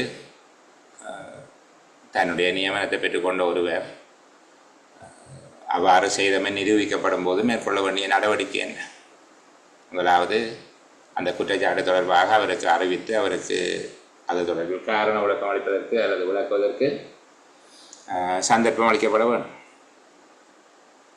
2வது, விளக்கம் பொருத்தமானதாக இல்லாத போது அவருடைய நியமனம் உடனடியாக வெற்றும் பெரிதுமானதாக கணிக்கப்பட்டு நடவடிக்கை எடுக்க வேண்டும். 3வது, அதுவரையில் அவருக்கு செலுத்தப்பட்ட சம்பளம் மற்றும் கொடுப்பனவுகளாக செலுத்தப்பட்ட சகல தொகைகளையும் அவரிடமிருந்து அறவிடுவதற்கு நடவடிக்கை எடுக்க வேண்டும். இது 2 பாயிண்ட்ஸ் கேட்கலாம் உங்கள்கிட்ட. எதுக்குள்ளையும் கேட்கக்கூடாது என்று சொல்லி இல்லை. சரிதானே? இப்போது முக்கியமான பகுதிக்கு போகிறோம். ஆட்சேர்ப்புகள் தொடர்பாக பின்பற்றப்பட வேண்டிய நிபந்தனைகள். சில ஆர்டிகல்ஸ் நான் ஓரளவுக்கு அப்படி பட்டப்படாமலும் அப்படியே விட்டு கொண்டு போகிறபடியால் கட்டுரை கேள்வியாக சில இடங்களில் கேட்டிருக்காங்க பொதுவான நடைமுறைகள் என்ன அப்படின்னு சொல்லி. ஆனால் எங்களோட பரீட்சையில் நாங்கள் அப்படி யோசிக்க தேவையில்லை. ஒரு இவி எக்ஸாமுக்கு சிலிடாவில் கேட்டிருக்கு. நான் நினைக்கிறேன் அக்கௌண்டன்சி எக்ஸாமுக்கு போல் ஆட்சேர்ப்புகள் தொடர்பாக பின்பற்றப்பட வேண்டிய பொதுவான நிபந்தனைகள் இவை என்று சொல்லி அது ஒரு கட்டுரை வினாவுக்கு அப்படி கேட்டிருக்காங்க. எங்கள்கிட்ட அப்படி ஆணி அடித்த மாதிரி தான் கேட்பாங்க. பாயிண்டாக தனித்தனியாக கேட்குறபடியால் நாங்கள் கொஞ்சம் தள்ளி போய் உறுப்புரை 71 72 நான் ஏற்கனவே சொன்னது போல் ஏனையவே படித்தால் நட்டம் என்று சொல்லி இல்லை. நீங்கள் முடிஞ்சால் ஒவ்வொரு உறுப்புரையை நேரம் இருக்கிறவர்கள் இப்போ ஒருவர் வெற்றி பெறுவது மற்றவர்களை விட உங்கள்கிட்ட என்ன தகமை கூட இருக்கோ அதன் அடிப்படையில் தானே நான் பொதுவான ஒரு வழிகாட்டலை செய்கிறேன். ஆனால் இன்னும் சிறப்பாக ஆழமாக நீங்கள் படிக்க வேணுமென்றால் ஒவ்வொரு ஆர்டிக்கலையும் நீங்கள் படிக்கிறதுல தவறு ஒன்றும் இல்லை. சில ஆர்டிகல்ஸ் பெருமளவுக்கு பரீட்சை நோக்கத்தில் பார்க்க மாட்டாங்க என்று சொல்லி நினச்சி கொண்டு நாங்கள் போகிறோம். இந்த 71வது கேள்வி 71வது 72வது உறுப்புரைகள் அடிக்கடி கேட்கப்படுகிறது. ஒரு நேர்முக பரீட்சை சபை நியமிக்கப்படுவது தொடர்பாக அது ஸ்ட்ரக்சராக வரலாம், எம்சிக்யூவாக வரலாம், அல்லது ஒரு ஒன் வேர்ட் ஆன்சராக கூட ஒன் சென்டென்ஸ் தான் சொல்லணும். ஒன் வேர்டு இல்லை, ஒன் வேர்டு ஆன்சராக எழுதக்கூடிய மாதிரியாக கூட அது வரலாம். சரிதானே? அப்போ இந்த நியமன அதிகாரி அதை நியமிக்க வேணும். முதலாவது நேர்முக பரீட்சை சபை ஒன்றை தாவிப்பது தொடர்பான ஏற்பாடுகள் எவை என்று கேட்டால் முதலாவது நாங்கள் சொல்கிறோம் சேவை பிரமாண குறிப்பு ஆட்சேர்ப்பு திட்டத்தில் குறித்துரைத்த வகையில் நியமன அதிகாரி நேர்முக பரீட்சை சபையை நியமிக்க வேண்டும். எடுத்த உடனே நாங்கள் 5 பேருக்கு மேலே இல்லாமல் 3 பேருக்குள்ளே இல்லாமல் நியமிக்க வேணுமென்று அதுக்கு போகக்கூடாது. முதலாவது நாங்கள் முதல் சொன்ன பதவி விலகல் 1 மாதம் முன்னறிவித்தல் கொடுக்க வேணும் என்று நாங்கள் எழுதுவோம். அப்படி எழுதக்கூடாது. அதில் சொல்லப்பட்டிருந்த நியமன கடிதத்தில் இருக்கிற ஏற்பாட்டுக்கு அமைவாக அவர் பதவி விலகலாம். அதில் ஒரு ஏற்பாடும் இல்லாட்டித்தான் 1 மாதம் முன்னறிவித்தல். அப்போ இங்கேயும் அப்படித்தான் சொல்லப்பட்டிருக்கு. முதலாவது குறித்த அல்லது அங்கீகரிக்கப்பட்ட சேவை பிரமாண குறிப்பு அல்லது ஆட்சேர்ப்பு திட்டத்தில் செய்யப்பட்டுள்ள ஏற்பாடுகளுக்கு அமைவாக நியமனம் செய்யும் அதிகாரி நேர்முக பரீட்சை சபையை நியமிக்க வேணும். இதுதான் முதலாவது விட. இதை சொல்லிட்டு தான் நாங்கள் போக வேணும். சரிதானே? நியமன அதிகாரி ஏற்புடையவாக அதாவது உரிய வகையில் சேவை பிரமாண குறிப்பு ஆட்சேர்ப்பு திட்டத்துக்கு அமைவாக நேர்முக பரீட்சை சபையை நியமிக்க வேணும். 2வது ஆட்சேர்ப்பு திட்டத்தில் அல்லது சேவை பிரமாண குறிப்பில் அல்லது ஆட்சேர்ப்பு திட்டத்தில் வேறு விதமாக ஏற்பாடு செய்யப்பட்டிருக்காத சந்தர்ப்பத்தில் சேவை பிரமாண குறிப்பு அல்லது ஆட்சேர்ப்பு திட்டத்தில் வேறு விதமாக ஏற்பாடு செய்யப்பட்டிருக்காத சந்தர்ப்பத்தில் பின்வரும் நிபந்தனைகளுக்கு உட்பட்டு நேர்முக பரீட்சை சபையை நியமிக்க வேண்டும். இனித்தான் நிபந்தனையை சொல்லப்போம். அப்போ விளங்குதானே? முதலாவது நியமன அதிகாரி தான் நியமிக்கிறார். சேவை பிரமாண குறிப்பு ஆட்சேர்ப்பு திட்டத்தில் என்ன சொல்லியிருக்கோ அப்படி செய்ய போகிறார். அதில் ஒன்றும் சொல்ல இல்லையா? இனி நாங்கள் அவரை கண்டிஷன் சொல்கிறோம். முதலாவது அரசாங்க சேவையாளரை தலைவராக கொண்டு 5 உறுப்பினர்களுக்கு மேற்படாமல் குறைந்தது 3 உறுப்பினர்களை கொண்டதாக தாவிக்கப்படும். முதலாவது கண்டிஷன். நான் அதை உடச்சி சொல்கிறேன். மேலே சொல்லப்பட்டதை தனியாக எடுத்து கதைக்கிறேன். பின்வரும் நிபந்தனைகளுக்கு அமைவாக நேர்முக பரீட்சை சபை ஒன்று தாவிக்கப்பட வேண்டும் என்று சொல்லி போட்டு கண்டிஷன் என்ன சொல்கிறோம்? அரசாங்க சேவையாளரான தலைவர், நேர்முக பரீட்சை சபையில் தலைவர் அரசாங்க உத்தியோகத்தராக இருக்க வேண்டும். 5 உறுப்பினர்களுக்கு மேற்படாமல், தலைவர் உட்பட அவரையும் சேர்த்து 5 உறுப்பினர்களுக்கு மேற்படாமல் குறைந்தது 3 உறுப்பினர்களை கொண்டதாக இருக்க வேண்டும். 2வது நேர்முக பரீட்சை சபையில் ஒருவர் என்றாலும் ஆட்சேர்ப்பு செய்கின்ற அல்லது அந்த வெற்றிடம் காணப்படுகிற அமைச்சு அல்லது வெற்றிடம் காணப்படுகிற திணைக்களத்துக்கு வெளியில் இருக்கிற ஒரு அமைச்சு அல்லது திணைக்களத்தை சேர்ந்தவராக இருக்கணும். எல்லாருமே அந்த மினிஸ்ட்ரியோ அந்த டிபார்ட்மெண்ட்டாக அதில் இருக்கக்கூடாது. அந்த டிபார்ட்மெண்ட்டுக்கோ மினிஸ்ட்ரிக்கோ வெளியில் இருந்து வேறு ஒரு டிபார்ட்மெண்ட்ல அல்லது வேறு ஒரு மினிஸ்ட்ரியில் இருந்தவரால் இதுக்குள்ள ஒருவரையாவது அது கூட எடுக்கலாம். ஒருவராவது வெற்றிடம் ஏற்பட்ட அமைச்சு அல்லது திணைக்களத்தில் உள்ளவராக அல்லாமல் அதற்கு வெளியில் இருக்கிற அமைச்சு திணைக்களத்தை உள்ளவராக இருக்கவர். மூன்றாவது, சாத்தியமான எல்லா சந்தர்ப்பங்களும் பால்நிலை சமத்துவம் பண்ணப்பட வேண்டும். அது பழைய ரெகுலேஷனில் இருந்தது. குறைந்தது ஒரு பெண்ணாவது நியமிக்கப்பட வேண்டும். நீங்கள் அப்படி இல்லை, ஆண் பெண் பிரதிநிதித்துவப்படுத்தும் வகையில் அமைய வேண்டும். அதாவது பால்நிலை சமத்துவம் பேணப்பட வேண்டும். அவசியமானால் மும்மொழி பாவனையை இலகுவாக்குவதற்காக உரைவேட்பாளர் ஒருவருடைய உதவியை பெறலாம். இது நேர்முக பரீட்சை சபை ஒன்றினை தாவிப்பதற்கான ஏற்பாடு என்ன என்று சொல்லி கேட்கப்பட்டால் இந்த விடையை நீங்கள் எழுதலாம்.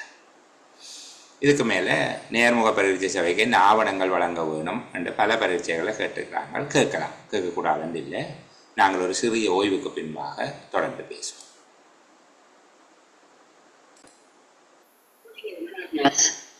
சரி, இப்போ கொஞ்சம் கவனிங்க. என்னென்னா இதில் ஒரு கேள்வி, இப்போ நேர்முக பரீட்சைகளை நடத்துதல் தொடர்பாக ஒரு முழுமையான கட்டுரைவினாக உங்கள்கிட்ட கேட்கலாது என்னென்றால், அப்படி கேட்குறதாக இருந்தால் இதில் 16 ஆர்டிக்கல் இருக்கு. 16 ஆர்டிக்கலில் இதை எழுத வேணும், இதை எழுதக்கூடாது. ஆனால் இதை நீங்கள் கவனமாக பார்த்துக்கொள்ள வேணும். என்னென்றால் கேள்வி மிக நுணுக்கமாக இருக்கணும். ஏற்கனவே நேசராஜா மற்றது என்னுடைய நண்பர் கம்சன் சொன்னது போல் கொஞ்சம் வரக்கூடிய கேள்வியை சொல்லுங்கன்னு சொல்லுகிறது. வரக்கூடிய கேள்வியை நீங்கள் தீர்மானிக்க வேணும், நான் சொல்லக்கூடாது. அப்படி இருக்கும். இப்போ பாருங்க, 71வதுக்குள்ளே வச்சு கொண்டு கேட்கலாம், நேர்முக பரீட்சை சபைகளை நியமிப்பவர் என்று சொல்லி ஒரு கேள்வியை கெடு போட்டு MCQ கேள்வி போடலாம். நியமன அதிகாரி. சரிதானே? இப்படி யோசித்து படியுங்க. ஏனென்றா இதுக்குள்ள 71லேருந்து 86 மட்டும் இருக்குது. நேர்முக பரீட்சையை நடத்துவது தொடர்பாக 16 ஆர்டிக்கல் இருக்குது. 16 ஆர்டிக்கலையும் தொகுத்து நிச்சயமாக ஒரு கட்டுரை கேள்வியை கேட்கல. கட்டுரை கேள்வி எங்கே வந்து விழுமண்டு நீங்கள் அவதாரமாக பார்க்கணும். ஒரு 6 பாயிண்ட்ஸ் 8 பாயிண்ட்ஸ் இருக்கிற இடத்துல அந்த செட் அப்படியே பல்காக ஒரு கேள்வியை கேட்டுட்டு 8 புள்ளிக்கு செட் பண்ணி போடுவான். ஒரு கட்டுரை கேள்வி அப்படித்தான் வரும். ஆனால் இதுக்காக கட்டுரை கேள்வியே கேட்கலாம். இதை தொடர்ச்சியாக 10 கேள்வி கேட்கலாம். 10 மார்க்ஸுக்கு 10 கேள்வி கேட்கலாம். அல்லது 10 மார்க்ஸுக்கு 5 கேள்வி கேட்கலாம். 2 ஆளுத மாதிரி 2 புள்ளி எடுக்கிற மாதிரி 5 கேள்வியே கேட்கலாம். அப்போ அப்படி யோசிச்சு தான் நீங்கள் படிக்கணும். நான் திரும்பவும் சொல்லுகிறேன், எல்லா ஆர்டிக்கலையும் நீங்கள் யோசிச்சு படிக்க வேணும். நான் சில இது ஒரு சாம்பிள்லாம் நடக்குது. சரிதானே? முழுவதும் இல்லை. முழுவதும் படிக்கிறதுன்னா நீங்கள் தான் படிக்கணும், உங்களோட சொந்த முயற்சி. அப்போ பாருங்கள், நேர்முக பரீட்சை சபையை தாவிப்பவர் யாருன்னு கேட்கலாம். 71 71ஐயும் 72ஐயும் சேர்த்து கேள்வி கேட்கலாம். நேர்முக பரீட்சை சபை தாவிப்பது தொடர்பிலான ஏற்பாடுகள் இவை. சபை மட்டும், அதுக்கப்புறம் நடத்துறதை பற்றியெல்லாம் இல்லை. நேர்முக பரீட்சை சபை ஒன்றை தாவிப்பது தொடர்பாக பொதுச்சேவை ஆணைக்குழுவினாக செய்யப்பட்டுள்ள ஏற்பாடுகள் என்ன என்று கேட்கலாம். அல்லது ஒழுங்கு விதிகளில் செய்யப்பட்டுள்ள ஏற்பாடுகள் என்ன. அவன் சில வேலை ஒழுங்கு விதிக்கு பதிலாக தாபன விதிக்கோ வேண்ட வார்த்தையை பயன்படுத்துகிறான். தாபன விதிக்கோ வேலை செய்யப்பட்டுள்ள ஏற்பாடுகள் என்னன்றே கேட்குறாங்க. நீங்கள் எப்படி கேட்டாலும் இதான் விஷயம் உங்களுக்கு தெரியணும், இதை சொல்ல வேணும். அடுத்தது பாருங்க, இப்போ 73வது 74வது இப்படியான ஆர்டிகல்ஸ் எல்லாத்தையும் நான் ஓரளவுக்கு கையை விட்டுட்டு போகிறேன். சரிதானே? 75வது கேள்வியை பாருங்க. ஒரு நேர்முக பரீட்சை சபைக்கு வழங்கப்பட வேண்டிய ஆவணங்கள், இது 2 புள்ளிக்கு கேட்கலாம். ஏதாவது 2 எழுதுங்க என்று சொல்லி கேட்கலாம். அப்போ முதலாவது அந்த ஆட்சேர்ப்புக்குரிய பதவிக்கான சேவை பிரமாண குறிப்பு அல்லது ஆட்சேர்ப்பு திட்டம் கொடுக்கும். உரிய வகையில் அங்கீகரிக்கப்பட்ட சேவை பிரமாண குறிப்பு அல்லது ஆட்சேர்ப்பு திட்டம். 2வது ஆட்சேர்ப்பு விண்ணப்பம் கோரப்பட்ட விளம்பரம். ஆட்சேர்ப்புக்காக விண்ணப்பங்கள் கோரப்பட்ட விளம்பரத்தை கொடுக்க வேண்டும். 3வது விண்ணப்பதாரர்களின் நேர்முக பரீட்சைக்கு வரப்போகிற விண்ணப்பதாரர்களுடைய எண்ணிக்கை, பெயர்கள் மற்றும் தகமைகள் பற்றிய பொழிப்பு சமரி கொடுக்கணும். குவாலிஃபிகேஷன் சமரி, அவர்களுடைய எண்ணிக்கை கொடுக்கணும், பெயர் கொடுக்கணும், தகமைகளினுடைய பொழிப்பு. நேர்முக பரீட்சை அட்டவணை. நேர்முக பரீட்சை அட்டவணைன்னா அவருடைய பெயர் தனியாக அச்சிட்டு ஒவ்வொன்றுக்கும் புள்ளியல் விவரங்கள் போடுறதாக இருந்தால், இப்போ சரி பார்க்குறதாக இருந்தால் பிறப்பு சான்றிதழ் இருக்கா சரி போட போகிறோம், தேசிய அடையாள இருக்கா சரி போட போகிறோம், கல்வி பொதுத்தராதர சாதாரண தர பரீட்சையில் தாய்மொழி கணிதம் C இருக்குதா, இருக்குது சரி போட போகிறோம், அல்லது புள்ளி போட போகிறோம்னா புள்ளி போடுறதுக்கு அந்த மார்க்கிங் ஸ்கீம் மாதிரி அடித்து கொடுக்கணும். நேர்முக பரீட்சை அட்டவணை. சரிதானே? இந்த 4 விடயமும் ஞாபகம் வச்சிருக்கணும். இது அடிக்கடி கேட்கப்படுகிறது, உங்கள்கிட்ட கேட்கக்கூடாது என்று சொல்லி இல்லை. மிச்சத்தை வாசிக்கக்கூடாதோ? 76வது வாசிக்கவும். ஒரு நேர்முக பரீட்சை நடத்தப்படுவது தொடர்பான சரியற்ற கூற்று அல்ல தவறான கூற்று அல்ல சரியான கூற்று அதில் கிடக்கு. நேர்முக பரீட்சைக்கு புள்ளிகள் வழங்கும் போது பென்சில் உபயோகிக்கக்கூடாது என்று போட்டிருப்பார்கள். அது சரியான கூற்று. காபன் பேனை அல்லது அழிக்க முடியாத பேனாவை உபயோகிக்கக்கூடாது என்ற அப்படியான கூற்று. அப்போ உபயோகிக்க வேணும் என்றுதான் இதில் கிடக்கு. இப்படி எல்லாத்தையும் வாசித்து வச்சால்தான் ஒரு கேள்வி கேட்க ஒரு விஷயம் ஞாபகம் வச்சிருங்க. ஒருபோதும் தூரமாக இருக்கிற ஆர்டிகல்ஸை கொண்டு வந்து கேள்வியாக கேட்க மாட்டேன். ரெண்டையும் மிக்ஸ் பண்ணி நீங்கள் எழுத வேண்டி இருக்கிறத அப்படி கேட்க மாட்டேன். சில சந்தர்ப்பங்கள் இருக்குது. இப்போ 56 கொண்டு வந்து பின்னுக்கு ராஜினாமா செய்கிறதோட தொடர்புபடுத்துறது இருக்கு. ஆனால் சொல்லி தொடர்புபடுத்துவேன்.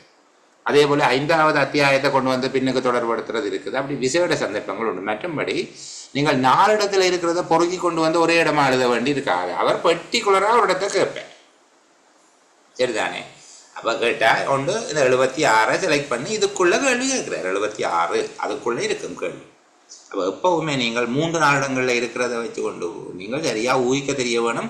இது எதை கேட்குறார், எந்த உறுப்புறையை கேட்குறார், இதைத்தான் கேட்குறான் போல இருக்கு என்று தெரிஞ்சு கொண்டு நீங்கள் விட எழுதக்கூடிய மாதிரி இருந்தால் சரி. சில பேர் என்ன கேட்குறேன்டா, அப்போ அங்கேயும் சொல்லியிருக்கு சார், இங்கேயும் இருக்குது, அப்போ அதையும் சேர்த்து எழுதணுமா சார், 47வது அத்தியாயத்தையும் எடுத்து இதையும் எடுத்து எழுதணுமா? ஒன்றும் தேவையில்லை. 6வது அத்தியாயத்தையும் பொதுச்சேவை ஆணைக்குழுவின் நடைமுறை விதி 6வது அத்தியாயமும் தாபன விதிக்கோவையினுடைய 2ஆம் தொகுதியில் இருக்கிற 47வது அத்தியாயத்தையும் சேர்த்து மிக்ஸ் பண்ணி போட்டு அடிக்கணுமா சார் ரெண்டா? அப்படி ஒன்று மிக்ஸ் பண்ண சொல்லி அவர் கேட்க மாட்டார். அவர் ஏதாவது ஒரு டாக்குமெண்ட் தான் கொடுத்துருப்பேன். அதுக்கேற்றபடி அதை பார்த்து கொண்டீங்கன்னா சரி. சரிதானே? இப்போ நான் இந்த பகுதியை உங்களுடைய கவனத்துக்காகவே விட்டுட்டு போகிறேன். இதை கொஞ்சம் நீங்கள் பார்த்து கொள்ள வேணும். சரிதானே? இந்த நியமன கடிதம் வழங்குவது, நியமன கடிதம் இந்த பின்னணைப்பில் வழங்குகிறது போன்ற விடயங்களை நீங்கள் பார்த்து இந்த பகுதியை பார்த்துக்கொள்வேன். சரி, நான் இந்த 93 பகுதிக்கு வரேன். நியமன கடிதம் வழங்குகிறது நிரந்தர நியமனமாக இருந்தால் பின்னணைப்பு 3ல் கொடுக்க வேண்டும். ஒப்பந்த அடிப்படையிலான நியமனமாக இருந்தால் பின்னணைப்பு 4 பிரகாரம் இருக்க வேண்டும். அந்த 1 தெரியும் எங்களுக்கு சேவை பிரமாண குறிப்பு, 2 தெரியும் ஆட்சேர்ப்பு திட்டம், 3வது நிரந்தர நியமனம், 4வது ஒப்பந்த நியமனம்.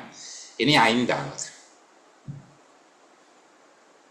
நியமன கடிதத்தில் குறிப்பிடப்பட்ட நிபந்தனைகளுக்கு உட்பட்டு தான் பதவியை ஏற்றுக்கொள்வது தொடர்பாக நியமனம் பெற்றவர் நியமனம் செய்யும் அதிகாரிக்கு எழுத்து மூலமாக அறிவிக்க வேண்டியது எந்த பின்னணைப்பில் உள்ள மாதிரிக்கு அமைவாக என்று கேட்டார். சரிதானே? எந்த பின்னணைப்பில் உள்ள மாதிரிக்கு அமைவாக என்று கேட்கப்பட்டால் நாங்கள் பின்னணைப்பு 5. கடமையை பொறுப்பேற்கும் கடிதத்தை வழங்க வேண்டியது பின்னணைப்பு 6ல் உள்ள மாதிரிக்கு அமைவாக.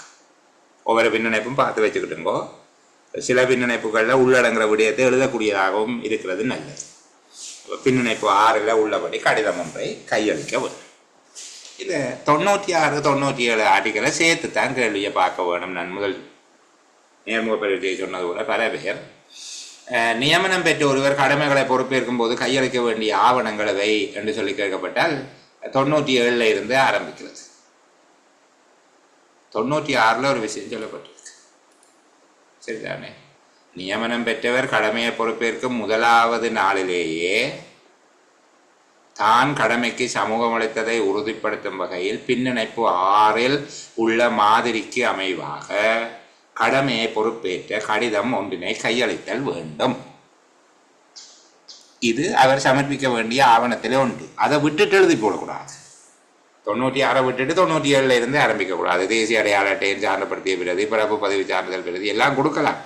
ஆனால் தான் கடமைக்கு சமூகம் அளித்ததை உறுதிப்படுத்தும் வகையில் பின்னணைப்பு 6ல் உள்ள மாதிரிக்கு அமைவாக கடமையை பொறுப்பேற்ற கடிதம் ஒன்றை கையளிக்க வேண்டும் என்பது கட்டாயம் எழுத வேண்டும். பேப்பர் செட் பண்ணுறவர் இந்த ஸ்கீமை இந்த விதமாக தீர்மானிக்கிறதுக்கு அதிக வாய்ப்புகள் உண்டு. சரி, அவர் தீர்மானிக்கையிலே அவரும் 97ல் இருந்தால் எழுதி போட்டாருன்னா பரவாயில்லை. நீங்கள் மேலே எழுதினதை வெட்ட போகிறதில்லை. அதை வாசிக்கிறவருக்கு ஒரு திருப்தி இருக்கும். இந்த பிள்ளை இவ்வளோ பெர்ஃபெக்டாக எழுதுப்பா விடு என்ன என்று சொல்லி யோசிப்பேன். நீங்கள் கருப்பா வெள்ளையா உயரமா கட்டையா அதெல்லாம் ஒரு தெரியாது. ஆனால் பண்ணா எதுவும் தெரியாது. ஆனால் அந்த விடையை பார்த்தோன்னு உங்களோட அபிப்பிராயம் ஒருவர் அப்படி தொடங்குறாப்பா அப்படி பார்ப்பாங்க.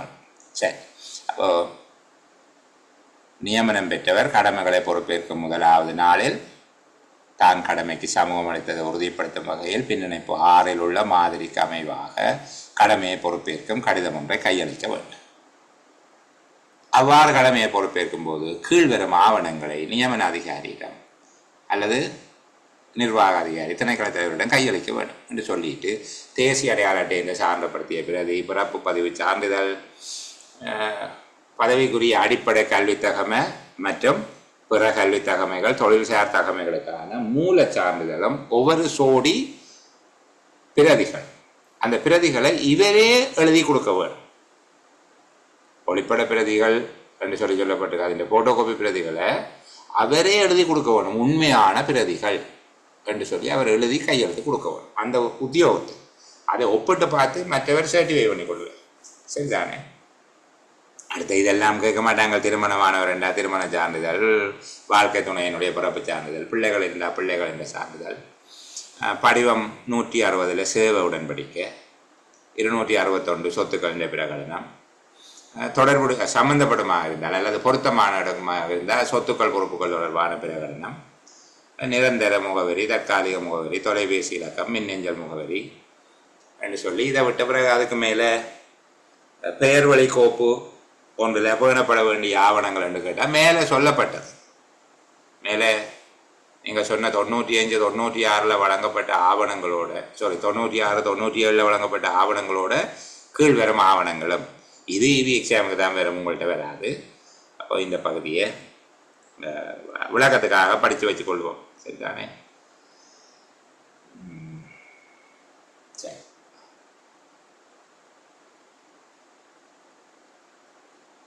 இந்த இதை பாருங்க. 104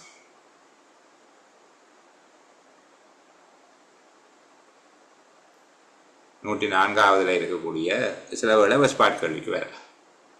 அரசாங்க சேவைக்கு நியமனம் செய்யப்பட்ட ஒருவரால் சமர்ப்பிக்கப்பட வேண்டிய மருத்துவ அறிக்கை, சமர்ப்பிக்க வேண்டிய ஆவணம் உங்களுக்கு தெரியும். சுகாதாரம் 169 எங்கே பெற வேணும்? அரசாங்க மருத்துவ சாலை ஒன்றில் விடயத்துக்கு பொறுப்பாக உள்ள மருத்துவ உத்தியோகத்தரிடமிருந்து பெறப்பட வேண்டும். எவ்வளவு காலத்துக்குள்ள நியமனம் வழங்கப்பட்டு 3 மாத காலத்துக்குள் அந்த அறிக்கை நியமனம் செய்யும் அதிகாரி அல்லது நிர்வாக அதிகாரியிடம் சமர்ப்பிக்க உரிய நடவடிக்கைகள் உத்தியோகத்தினால மேற்கொள்ள வேண்டும். அந்த கால அவகாசம் அவ்வளவு. எங்களுக்கு 2 வருஷம் ஆகிறது, அது வேறு. ஆனால் சொல்லப்பட்டது 3 மாதம். அந்த பகுதியை பார்க்கலாம். 108வது உறுப்புரை கொஞ்சம் எங்களுக்கு விருப்பம் இல்லாவிட்டாலும் ஆனால் அப்படி இருக்குது. சரிதானே? முன்னாள் படை சேவையாளர்களுக்கு வழங்கப்படுகிற 3 விதமான சலுகைகள். ஒன்று வயது எல்லை, 2வது கல்வி தகமை, 3வது தொழில் தகமை. இப்போ முப்படைகளிலும் கடமையாற்றிய முன்னாள் படை சேவையாளர்கள் தன்னுடைய 50 வயதுக்கு அப்பால் செல்லாத போது 50 வயதுக்கு மேலே இருக்கக்கூடாதவருக்கு அவர் சேவைக்கு வர விரும்புகிறார். அதாவது அரசாங்க சேவையில் நியமனத்தை கோருகின்றார். நியமனத்தை கோரும்போது அவர்களுக்கு 3 விதமான சலுகைகள் வழங்கப்படலாம். இதையும் 4 புள்ளிக்கோ 2 புள்ளிக்கோ கேட்கலாம். வழங்கப்படக்கூடிய 2 சலுகைகளை கேட்பாங்க. 3 இருந்தால் 2 தான் கேட்குறது வழங்க. முதலாவது வயது இல்லை.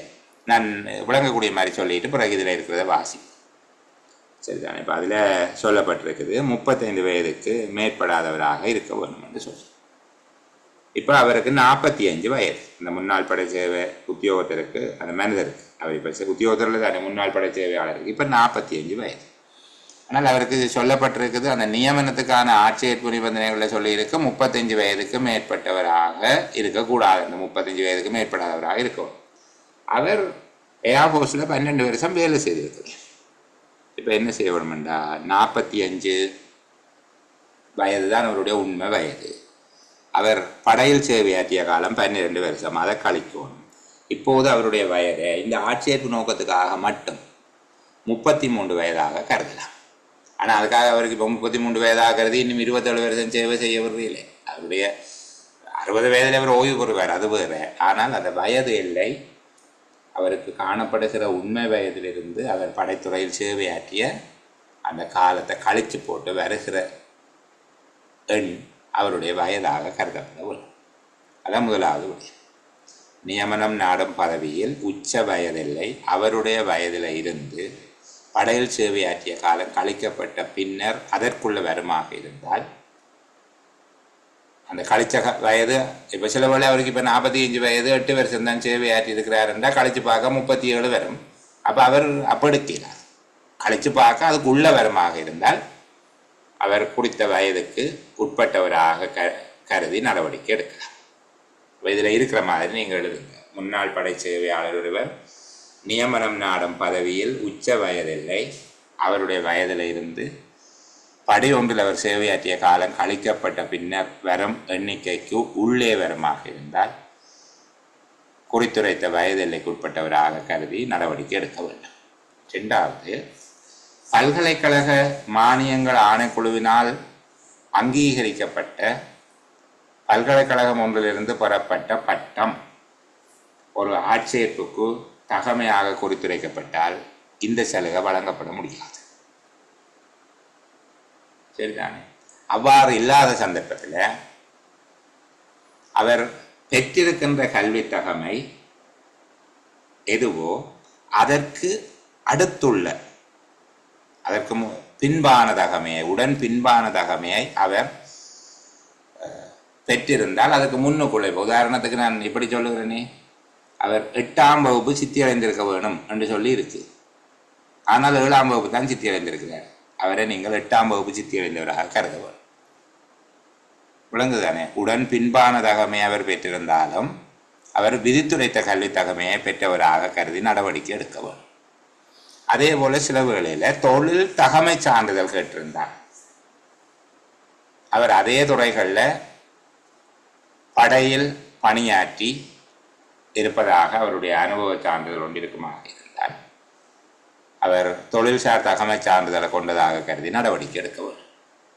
இந்த மூன்றையும் நீங்கள் இலகுபடுத்தி எழுதக்கூடிய மாதிரியாக ஒரு கால் பார்த்து வச்சுக்கொள்ளுங்க. சரிதானே? முன்னாள் படை சேவையாளர்களுக்கு வழங்கக்கூடிய சலுகைகள் என்று சொல்லி கேட்கப்பட்டால் இந்த பகுதியை சொல்லலாம். கிரேட். அடுத்தது இந்த தகுதிகான் காலம். தகுதிகான் காலம் தொடர்பில் தனித்தனியாக இதை ஒரு கட்டுரை கேள்வியை கேட்கறதுக்கான வாய்ப்பு குறைவு. நீங்கள் கொஞ்சம் தனித்தனியாக பார்த்து வச்சுருக்கணும். முதலாவது தகுதிகான் காலத்துக்கு உட்படுத்துறது யாரை உட்படுத்துவார், இந்த மாதிரியான விஷயங்கள் இருக்குது தானே. யாரை என்ன இப்போது அரசாங்க சேவையில் நிரந்தரமான பதவி ஒன்றுக்கு புதிதாக நியமிக்கப்படுகிற அரசாங்க உத்தியோகத்தர் ஒருவரை நியமிப்பு செய்யும் நியமன அதிகாரி 3 ஆண்டுகளை கொண்ட தகுதிகான் காலப்பகுதிக்கு உட்படுத்த வேண்டும். இது தெரியும். சரிதான்.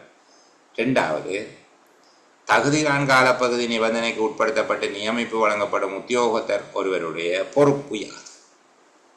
தகுதிகான் காலப்பகுதிக்கு உட்படுத்தப்பட்டு நியமனம் வழங்கப்படுகிற உத்தியோகத்தர் ஒருவருடைய பொறுப்பு என்ன? தகுதிகான் காலப்பகுதிக்கு உட்படுத்தப்பட்டு நியமனம் வழங்கப்படுகிற உத்தியோகத்தர் ஒருவர் அந்த காலப்பகுதியில் நியமன கடிதத்தினால் தன் மீது பொறுப்பிக்கப்பட்ட கடப்பாடுகள் பொறுப்புகளை ஊக்கந்தராமல் புரிவதன் மூலமும் தன்னுடைய சிறந்த நடத்தை வரவு அல்லது நன்னடத்தை வரவின் மூலமும் வினைத்திறமையுடன் சேவைகளை புரிவதன் மூலமும் தொடர்புடைய பதவிக்கு தான் பொருத்தமானவர் என்பதை நிரூபிக்க வேண்டும். இப்படித்தான் கேள்வி கேட்கலாம். எல்லாத்தையும் தொகுத்து தகுதிகான் காலம் தொடர்பாக 3 வருட தகுதியுறு காலம் தொடர்பான முக்கியமான விடயங்களவை என்று கேட்கறதாக இருந்தால் 109 இருந்து 117 வரைக்கும் 8 பாயிண்ட்ஸ் இருக்கிற மாதிரி கேட்குறேன். இப்போ சில வேளையில் இதை 8 பாயிண்ட்ஸ் எழுதுகிற மாதிரியாக ஒரு கட்டுரையாக நீங்கள் சொல்லக்கூடிய மாதிரியாக தயார்படுத்துறதில்லை, பிழை ஒன்றும் கிடையாது. ஆனால் தனித்தனியாக கேள்வி கேட்டாலும் 2 புள்ளிக்கு 5 கேள்வியை கேட்டாலும் எழுதக்கூடியதாக இருக்க வேணும். சில வேளையில் அப்படியே 8 புள்ளிக்கு கேட்டாலும் எழுதக்கூடிய மாதிரி இருக்கணும். ஒரு வருட தகுதிகான் காலம் கேட்க மாட்டார்கள். அது பதில் கடமை காலம் என்று முந்தி சொன்னேன். நாங்கள் இப்போ அதை தகுதி ஒரு காலம் என்று சொல்கிறாங்க. ஏன்னா ஒரு குழப்பம் பார வழியா நீங்கள் பதில் கடமை என்று சொல்லி அந்த ஆக்டிங்கையும் சொல்கிறீங்க, இதையும் சொல்கிறீங்க என்றதால் இப்போ ஒரு வருட தகுதிகான் காலம் என்று சொல்லி போடப்பட்டிருக்கு. சரி, இப்போ இதுக்குள்ள முதலாவது பாயிண்ட்ஸ் நாங்கள் 8 விஷயம் எழுத போகிறோம்னா முதலாவது சொல்ல போகிறோம் அரசாங்க சேவையில் நிரந்தர பதவி புதிதாக நியமிக்கப்படுறவர், ஃப்ரெஷ்ஷாக வரணும்.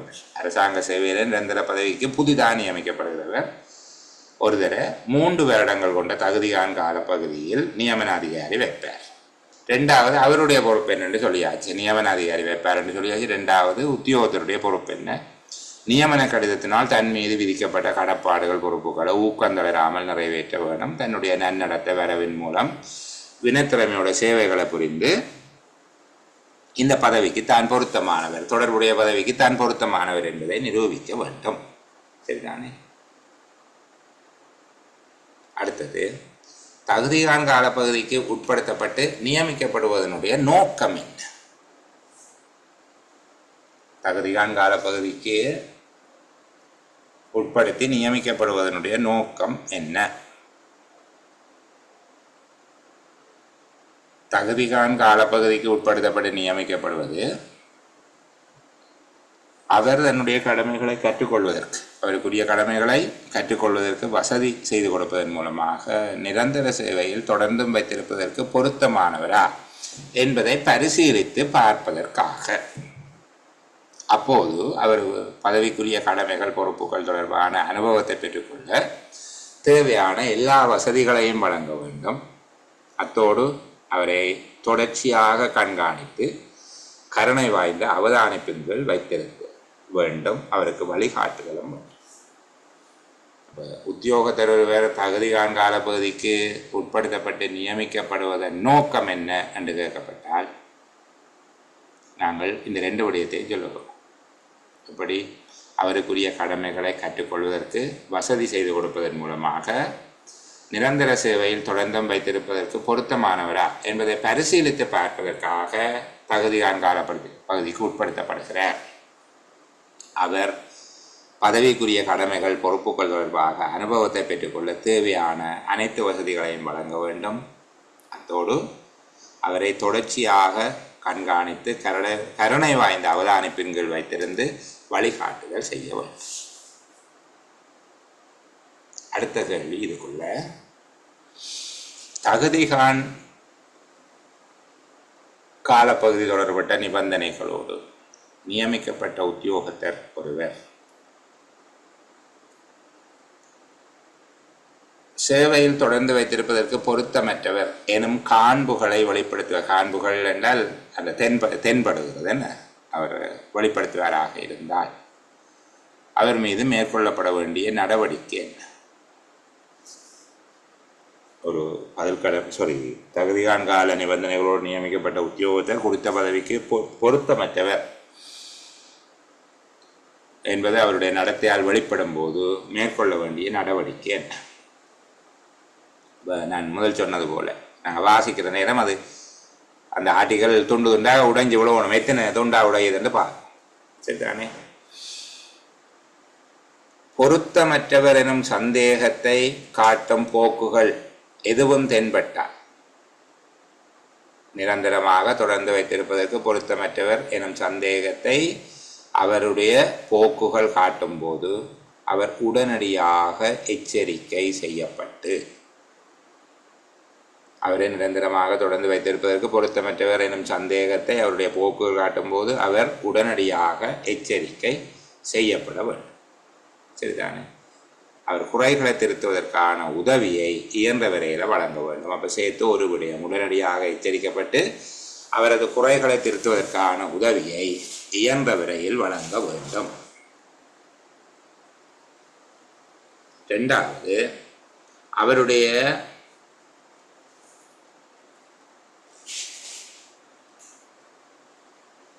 நடத்தை அல்லது பண்பு நலன் கோளாறு தொடருமாக இருந்தால், 2வது அவருடைய நடத்தை அல்லது பொருத்தமற்ற நடத்தை, பண்பு சார்ந்த குறைபாடுகள் தொடருமாக இருந்தால் அவர்களுக்கு எழுத்து மூலமாக கண்டிப்பு வழங்கப்பட வேண்டும். அவருக்கு எழுத்து மூலமாக அவர் கண்டிக்கப்பட வேண்டும். அவர் பெற்றுக்கொண்டதை உறுதிப்படுத்திக் கொள்ளவும் வேண்டும். அவருடைய ஒப்புக்கோடலை எழுத்து மூலமாக உறுதிப்படுத்திக் கொள்ள வேண்டும். இப்போ முதலாவது, அவர் பொருத்தமற்றதாக காணப்பட்ட எச்சரிக்கை செய்யப்பட்டு அவருக்கு திறந்துறதுக்கு நடவடிக்கை எடுக்கணும், உதவி செய்யணும். 2வது, தொடர்ந்தும் அவ்வாறான பாரதூரமான பண்பு நலன் கோளாறு காணப்படுமாக இருந்தால் அவருக்கு எழுத்து மூலமாக அறிவிக்கப்பட்டு, அவருடைய குறைபாடு அவருக்கு எழுத்து மூலமாக அறிவிக்கப்பட்டு அவர் அதை பெற்றுக்கொண்டதை ஒப்புக்கோடல் மூலமாக உறுதி செய்ய வேணும். அக்னாலஜ்மெண்ட் எடுக்கணும். அதில் கோப்பியில் சைன் வாங்கணுமா? சரிதானே? அதனோட ஆஃபீஸ் கோப்பியில் சைன் வாங்கணும். இந்த கடிதத்தை பெற்றுக்கொண்டேன். உத்தியோகத்தர் அவருடைய குறைகளுக்காக எச்சரிக்கப்பட்டுள்ளார் என்பதையும், திருந்துவதற்கு அவருக்கு சந்தர்ப்பம் வழங்கப்பட்டுள்ளது என்பதையும் எதிர்காலத்தில் திடமாக நிரூபிப்பதற்கு உறுதியானதோர் ஆவணமாக இது அமையும். ஏதாவது ஒரு விதத்தில் இந்த கேள்வியை கேட்டால் இந்த 3 விஷயத்தை நீங்கள் எடுத்து சொல்வதாக இருக்கவும்.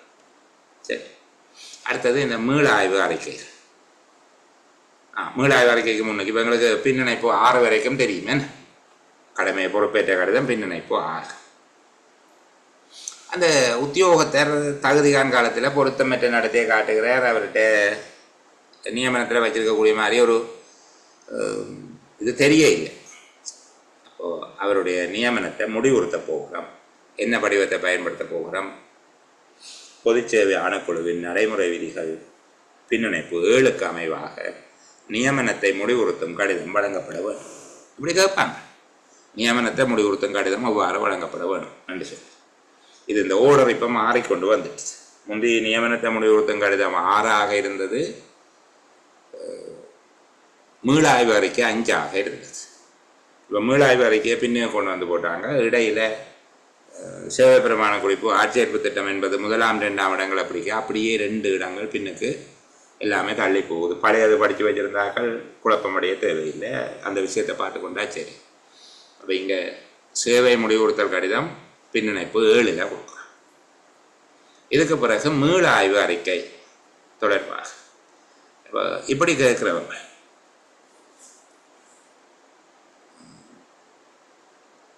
தகுதிகான் கால அடிப்படையில் அல்ல தகுதி கூறு நிலை காலப்பகுதி நிபந்தனைகளுக்கு உட்பட்டு நியமிக்கப்பட்ட உத்தியோகத்தர் ஒருவர் தொடர்பாக அந்த காலப்பகுதியினுடைய முடிவில் நியமன அதிகாரி மேற்கொள்ள வேண்டிய நடவடிக்கை என்ன என்று கேட்பாங்க. தகுதிகான் கால நிபந்தனைகளின் அடிப்படையில் நியமிக்கப்பட்ட ஒரு உத்தியோகத்தருடைய நியமனம் தொடர்பில் தகுதிகான் காலப்பகுதியின் முடிவில் நியமன அதிகாரி மேற்கொள்ள வேண்டிய நடவடிக்கை என்ன? இதுக்குள்ள சின்ன சின்ன கேள்வியும் இருக்குது. இப்போ 3ஆவது ஆண்டுக்கான மீளாய்வு அறிக்கை எப்போ அனுப்ப வேணும், அல்லது தகுதி காலப்பகுதியில் உள்ள உத்தியோகத்தருடைய மீளாய்வு அறிக்கை அனுப்ப வேண்டிய பின்னணைப்பு என்ன, இப்படி எல்லாம் இதுக்குள்ள சின்ன சின்ன கேள்வி இருக்குது. அல்லது மீளாய்வு அறிக்கையை தயாரிக்க வேண்டியது யார் என்ற கேள்வி எல்லாம் இருக்குது. எல்லாத்தையும் சேர்த்து கவனமாக படிக்கலாம். சமரியை சொல்கிறோம். சரிதானே?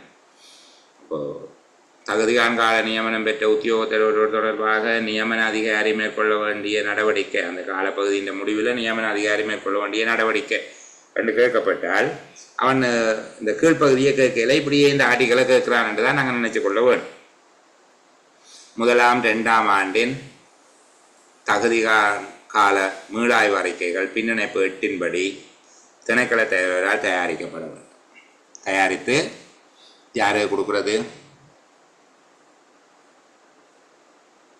நியமன அதிகாரியை கொடுக்க போகிறேன். அப்போ முதல்ல திணைக்கள தலைவரால் தயாரிக்கப்பட வேண்டும். ஒவ்வொரு அறிக்கையின் மீதும் மிக கவனமாக பரிசீலித்து ஏதாவது குறைகள் இருந்தால் உத்தியோகத்தர் எச்சரிக்கப்பட வேண்டும். ஏற்கனவே சொன்னது போல் 3ஆவது ஆண்டினுடைய மீளாய்வு அறிக்கை தகுதிகான் காலப்பகுதி முடிவடைவதற்கு 3 மாதங்களுக்கு முன்பாக நியமன அதிகாரியிடம் கொடுக்க வேண்டும். அப்போ 1ஆம் ஆண்டுக்கு 2ஆம் ஆண்டுக்கு வருஷம் முடிய செய்யலாம். 3ஆவது ஆண்டுக்கு வருஷம் என்றால் டிசம்பர் 31 இல்லை, அவர் வந்ததுலேருந்து ஒரு வருஷம். 3ஆவதுக்கு 3 ஆண்டுகள் முடிவடைவதற்கு 3 மாதங்களுக்கு முன்பாக நியமன அதிகாரியிடம் கொடுக்க வேண்டும். நியமன அதிகாரி 3 அறிக்கைகளையும் பரிசீலித்து தகுதிகான் காலப்பகுதி காலாவதி ஆவதற்கு முன்பாக 3 அறிக்கைகளையும் பரிசீலித்து குறிப்பிட்ட உத்தியோகத்தருடைய தகுதிகான் காலத்தை உறுதிப்படுத்துவதற்கு, அதாவது சேவையில் உறுதிப்படுத்துவதற்கு அல்லது தகுதிகான் காலப்பகுதியை நீடிப்பதற்கான கட்டளையை பிறப்பிக்க வேண்டும். இந்த கட்டளை உத்தியோகத்தருக்கு எழுத்து மூலமாக வழங்கப்பட வேண்டும். இப்போ இது பின்னணைப்பு 8 மீளாய்வு அறிக்கைக்கு பயன்படுத்தப்படுகிறது. சரிதானே? அதுக்குரிய கட்டளை ஒரு வடிவம் என்று சொல்லப்பட்டு இல்லை. அது ஒரு எழுத்து மூலமான கடிதத்தில் வழங்கப்பட வேண்டும் என்று சொல்லியிருக்கிறதை விட இந்த மாதிரி சமயவாக என்று சொல்லி இதில் சொல்லி இல்லை. இது தனியாக கேட்கிறவங்க இந்த நியமன அதிகாரி என்ன நடவடிக்கை செய்யணும் என்றால் அவர் அந்த அறிக்கையை திணைக்கள தலைவர் கொடுக்க வேணும். முதல் 2 வருஷம் முடிவில் கொடுப்பார், 3வது வருஷம் 3 மாதம் இருக்கைக்கே கொடுப்பார். அதை சொல்லி போட்டு தான் இந்த விஷயத்தை சொல்லணும். அப்போ இந்த அறிக்கை கிடைச்ச உடனே அதை நியமன அதிகாரி பரிசீலித்து அவருடைய தகுதி காண்கால பகுதியை உறுதிப்படுத்துறதுக்கு அல்லது தகுதி காண்கால பகுதியை நீடிப்பதற்கு கட்டளை பிறப்பிக்க வேண்டும். இந்த தகுதி காண்கால பகுதியை நீடிப்பது தொடர்பாக மேற்கொள்ளக்கூடிய நடவடிக்கை என்னென்று கேட்பாங்க. தகுதி கால பகுதியை நீடிப்பது தொடர்பாக நியமன அதிகாரி எவ்வாறு நீடிக்கிறார்? சேவையில் நிரந்தரமாக்குவதற்கு உத்தியோகத்தர் தகுதியற்றவர் பொருத்தமற்றவர் என தென்படும் போது அவருடைய தகுதி கால பகுதியை நீடிப்பது தொடர்பில் ஒழுக்காற்று அதிகாரி மேற்கொள்ள வேண்டிய நடவடிக்கை எவ்வாறு நடவடிக்கை மேற்கொள்ளலாம் என்று கேட்டால், ஒரு தடவைக்கு 1 வருடம் என்ற அடிப்படையில் ஆகக்கூடியது 3 வருடங்கள் அவருடைய தகுதி கால பகுதியை நீடிப்பு செய்யலாம். அவ்வாறு நீடிப்பு செய்யப்பட்ட காலப்பகுதிக்குரிய ஆண்டு வேதனையேற்றம் பிற்போடப்பட்டு உத்தியோகத்தருக்கு அறிவிக்கவும். சரி, அந்த காலப்பகுதிக்குள்ள தன்னுடைய செயலாற்றிகை விருத்தி செய்து கொள்வதற்கு, தன்னுடைய திறன்களை விருத்தி செய்து கொள்வதற்கு உத்தியோகத்தர் தளராத ஊக்கத்தோடு நடவடிக்கை எடுக்க வேணும் என்று சொல்லப்பட்டிருக்கு. அப்போ இங்கே ஊக்கத்தோடு நடவடிக்கை எடுக்கிறது இருக்கட்டும், தகுதி காலத்தை நீடிப்பு செய்யும் போது நியமன அதிகாரி பின்பற்றுகிற நடைமுறை என்ன?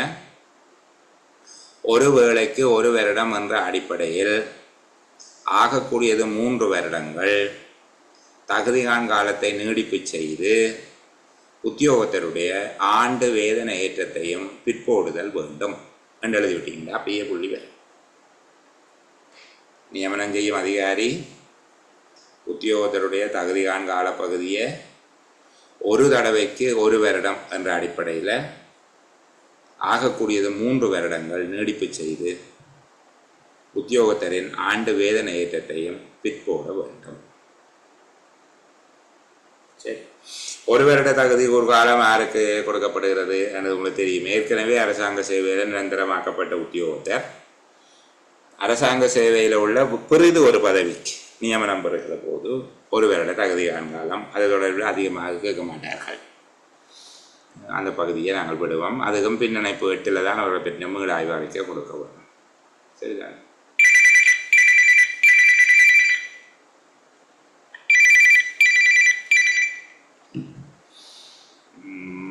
சரி, அடுத்தது கொஞ்சம் நாங்கள் தள்ளி போவோம். இந்த பகுதிகளை நீங்கள் வாசித்து கொள்ளும்போது நான் அதிக நெருக்கடி கொடுக்கல.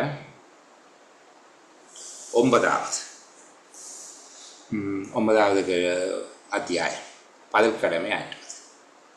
இந்த பதில் கடமை அல்லது கடமையை கவனிப்பதற்கான நியமனம் யார் செய்ய வேண்டும் என்றால், அந்த பதவிக்கு நிரந்தரமாக நியமனம் வழங்குகிற அதிகாரி யாரோ, நியமிப்பு செய்யும் அதிகாரி தான் இந்த நியமனத்தையும் வழங்க வேண்டும். இப்போ அபிவிருத்தி உத்தியோகத்தராக கடமையாற்றுகிற ஒருவரை கமநல அபிவிருத்தி உத்தியோகத்தராக பதில் கடமையை வழங்குவதற்கு அந்த என்ன சொல்கிற நீங்கள் ஏசிஏடி உதவி ஆணையாளர், கமநல அபிவிருத்தி உதவி ஆணையாளர் நியமனத்தை வழங்கிவிட்டால் அவர் பதிற்கடமை செய்யலாம். ஆனால் அவருக்கு பதிற்கடமை சம்பளம் கிடையாது. அப்போ அவர்களுடைய ஆணையாளர் நாயகம்தான் நியமன அதிகாரி. அவர் நியமன கடிதத்தை கொடுக்கக்குள்ள தான் அவருக்கு பதிற்கடமையோ கடமையை கவனித்தலோ அதுக்குரிய வேதனத்தை பெற்றுக்கொள்ளக்கூடியதாக இருக்கும். நாங்கள் இந்த பதில் கடமை வேதனம் கணிக்கிறது, அதே போல் கடமையை கவனிப்பதற்கான வேதனம் கணிப்பது தொடர்பாக 7வது அத்தியாயத்தில் கொஞ்சம் பேசுவோம். அந்த இடத்துல ஒரு சின்ன டிஸ்கஷன் ஒன்று செய்ய வேண்டியிருக்குது. அப்போ அது வேற சொல்லுகிறேன். இப்போ இதில் பாருங்கள், எப்படி கேள்வி கேட்க போகிறாண்டா, பதில் கடமை அல்லது கடமையை மேற்கொள்வதற்கான நியமிப்பை செய்கிற அதிகாரம் யாருக்கு இருக்குது என்று கேட்கப்பட்டால், அப்படி யாருக்கு இருக்குன்னு கேட்க மாட்டான், கீறுறதை தான் கேட்பான். சரிதானே, நியமன அதிகாரிக்கு இருக்குது. அப்படி சுகமாகவும் வரலாம், வரக்கூடாது இல்லை. அடுத்தது வரக்கூடிய கேள்வியை பாருங்கள். 2 பாயிண்ட்ஸுக்கு கேள்வி கேட்கலாம். அப்போ முதலாவதை விட்டுட்டு 130 விட்டுட்டு 131வது ஆர்டிக்கிளுக்குள்ளே போயிடுவோம். போயிட்டு அதுக்குள்ளே ஒரு 2 புள்ளிக்கு ஒரு கேள்வியை போடுவோமே ரெண்டுட்டு போடலாம். எப்படி ஏதேனும் பதவி ஒன்றில் பதில் கடமை ஆற்றக்கூடிய சந்தர்ப்பங்கள் 2 தருக 2 சொல்லி கேட்கலாம். 1 தருங்க ஒன்றும் கேட்கலாம். எப்படி திணைக்களம் அல்லது நிறுவனத்தில் அங்கீகரிக்கப்பட்ட பதவி அணியில் உள்ள பதவி ஒன்றில் சேவையில் ஈடுபட்டுள்ள உத்தியோகத்தர் உரிய அங்கீகாரத்தோடு ஏதேனும் ஒரு காலப்பகுதிக்கு வராமல் இருக்கும் போது. முதலாவது சந்தர்ப்பம், பதவியிலே ஆள் இருக்கிறார், ஆனால் அவர் வராமல் இருக்கிறார். நாங்கள் முதல்ல பார்த்தோம் பதவி ஒன்று வெற்றிடம் ஆகாது, ஆனால் அவர் வேலைக்கு வாரையில். அந்த நேரத்தில் அவசியம் ஏற்பட்டால் பதில் கடமை நியமனத்தை தான் கொடுக்கலாம். உத்தியோகத்தர் ஒருவர் சேவைக்கு சமம் அளிக்காத போதும் அங்கே வெற்றிடம் இருப்பதாக கருத முடியாத சந்தர்ப்பம் இருக்குது. அப்படி வெற்றிடம் இருப்பதாக கருத முடியாத சந்தர்ப்பத்தில் பதில் கடமையை கொடுக்கலாம் என்று நாங்கள் பார்த்து நாங்கள் முன்னுக்கு நியமனத்துக்குள்ள. அப்போ முதலாவது சந்தர்ப்பம் பாருங்க, அரசாங்க உத்தியோகத்தர் ஒருவர் ஏதேனும் பதவி ஒன்றில் பதில் கடமை ஆற்றுவதற்கு நியமிக்கப்படத்தக்க சந்தர்ப்பங்கள் 2 சந்தர்ப்பங்களை தான் நியமிக்கிறாங்க. ஒன்று வெற்றிடம் இல்லை ஆனால் அவர் வராமல் இருக்கிறார், 2வது வெற்றிடம் இருக்குது. இந்த 2 சந்தர்ப்பங்களில் நியமனம் செய்யலாம். அரசாங்க திணைக்களம் ஒன்றால் அது நிறுவனம் ஒன்றில் அங்கீகரிக்கப்பட்ட பதவி அணியில் உள்ள பதவியில் சேவையில் ஈடுபட்ட நிரந்தர அரசாங்க உத்தியோகத்தர் உரிய அங்கீகாரத்தோடு ஏதாவது ஒரு காலப்பகுதிக்கு கடமைக்கு சமூகம் அளிக்காமல் அல்லது வராது இருக்கும்போது அந்த பதவியின் பொறுப்புகளை ஏற்றுக்கொள்வதற்காக அல்லது நிறைவேற்றுவதற்காக வழங்கப்படலாம். 2வது திணைக்களம் அல்லது நிறுவனம் ஒன்றில் அங்கீகரிக்கப்பட்ட பதவி அணியில் வெற்றிடமாக ஒரு பதவி உள்ளது. வெற்றிடத்தை நிரப்புவதற்கு நியமிப்பு செய்யும் அதிகாரி ஒரு நிரந்தரமான நியமனத்தை செய்யும் வரையில் அதன் பொறுப்புகள் கடமைகளை நிறைவேற்றுவதற்கு. சரிதான், இவ்வாறான சந்தர்ப்பத்தில் தான் அது பதில் கடமை ஆற்றுவதற்கு நியமிக்கப்படலாம். 2வது பதில் கடமை நியமனம் ஒன்றை வழங்கும் போது எவ்வாறான உத்தியோகத்தர் நியமிக்கப்படலாம் என்று கேட்பாங்க. பதில் கடமை நியமனத்துக்கு எவ்வாறான உத்தியோகத்தர் நியமிக்கப்படலாம்?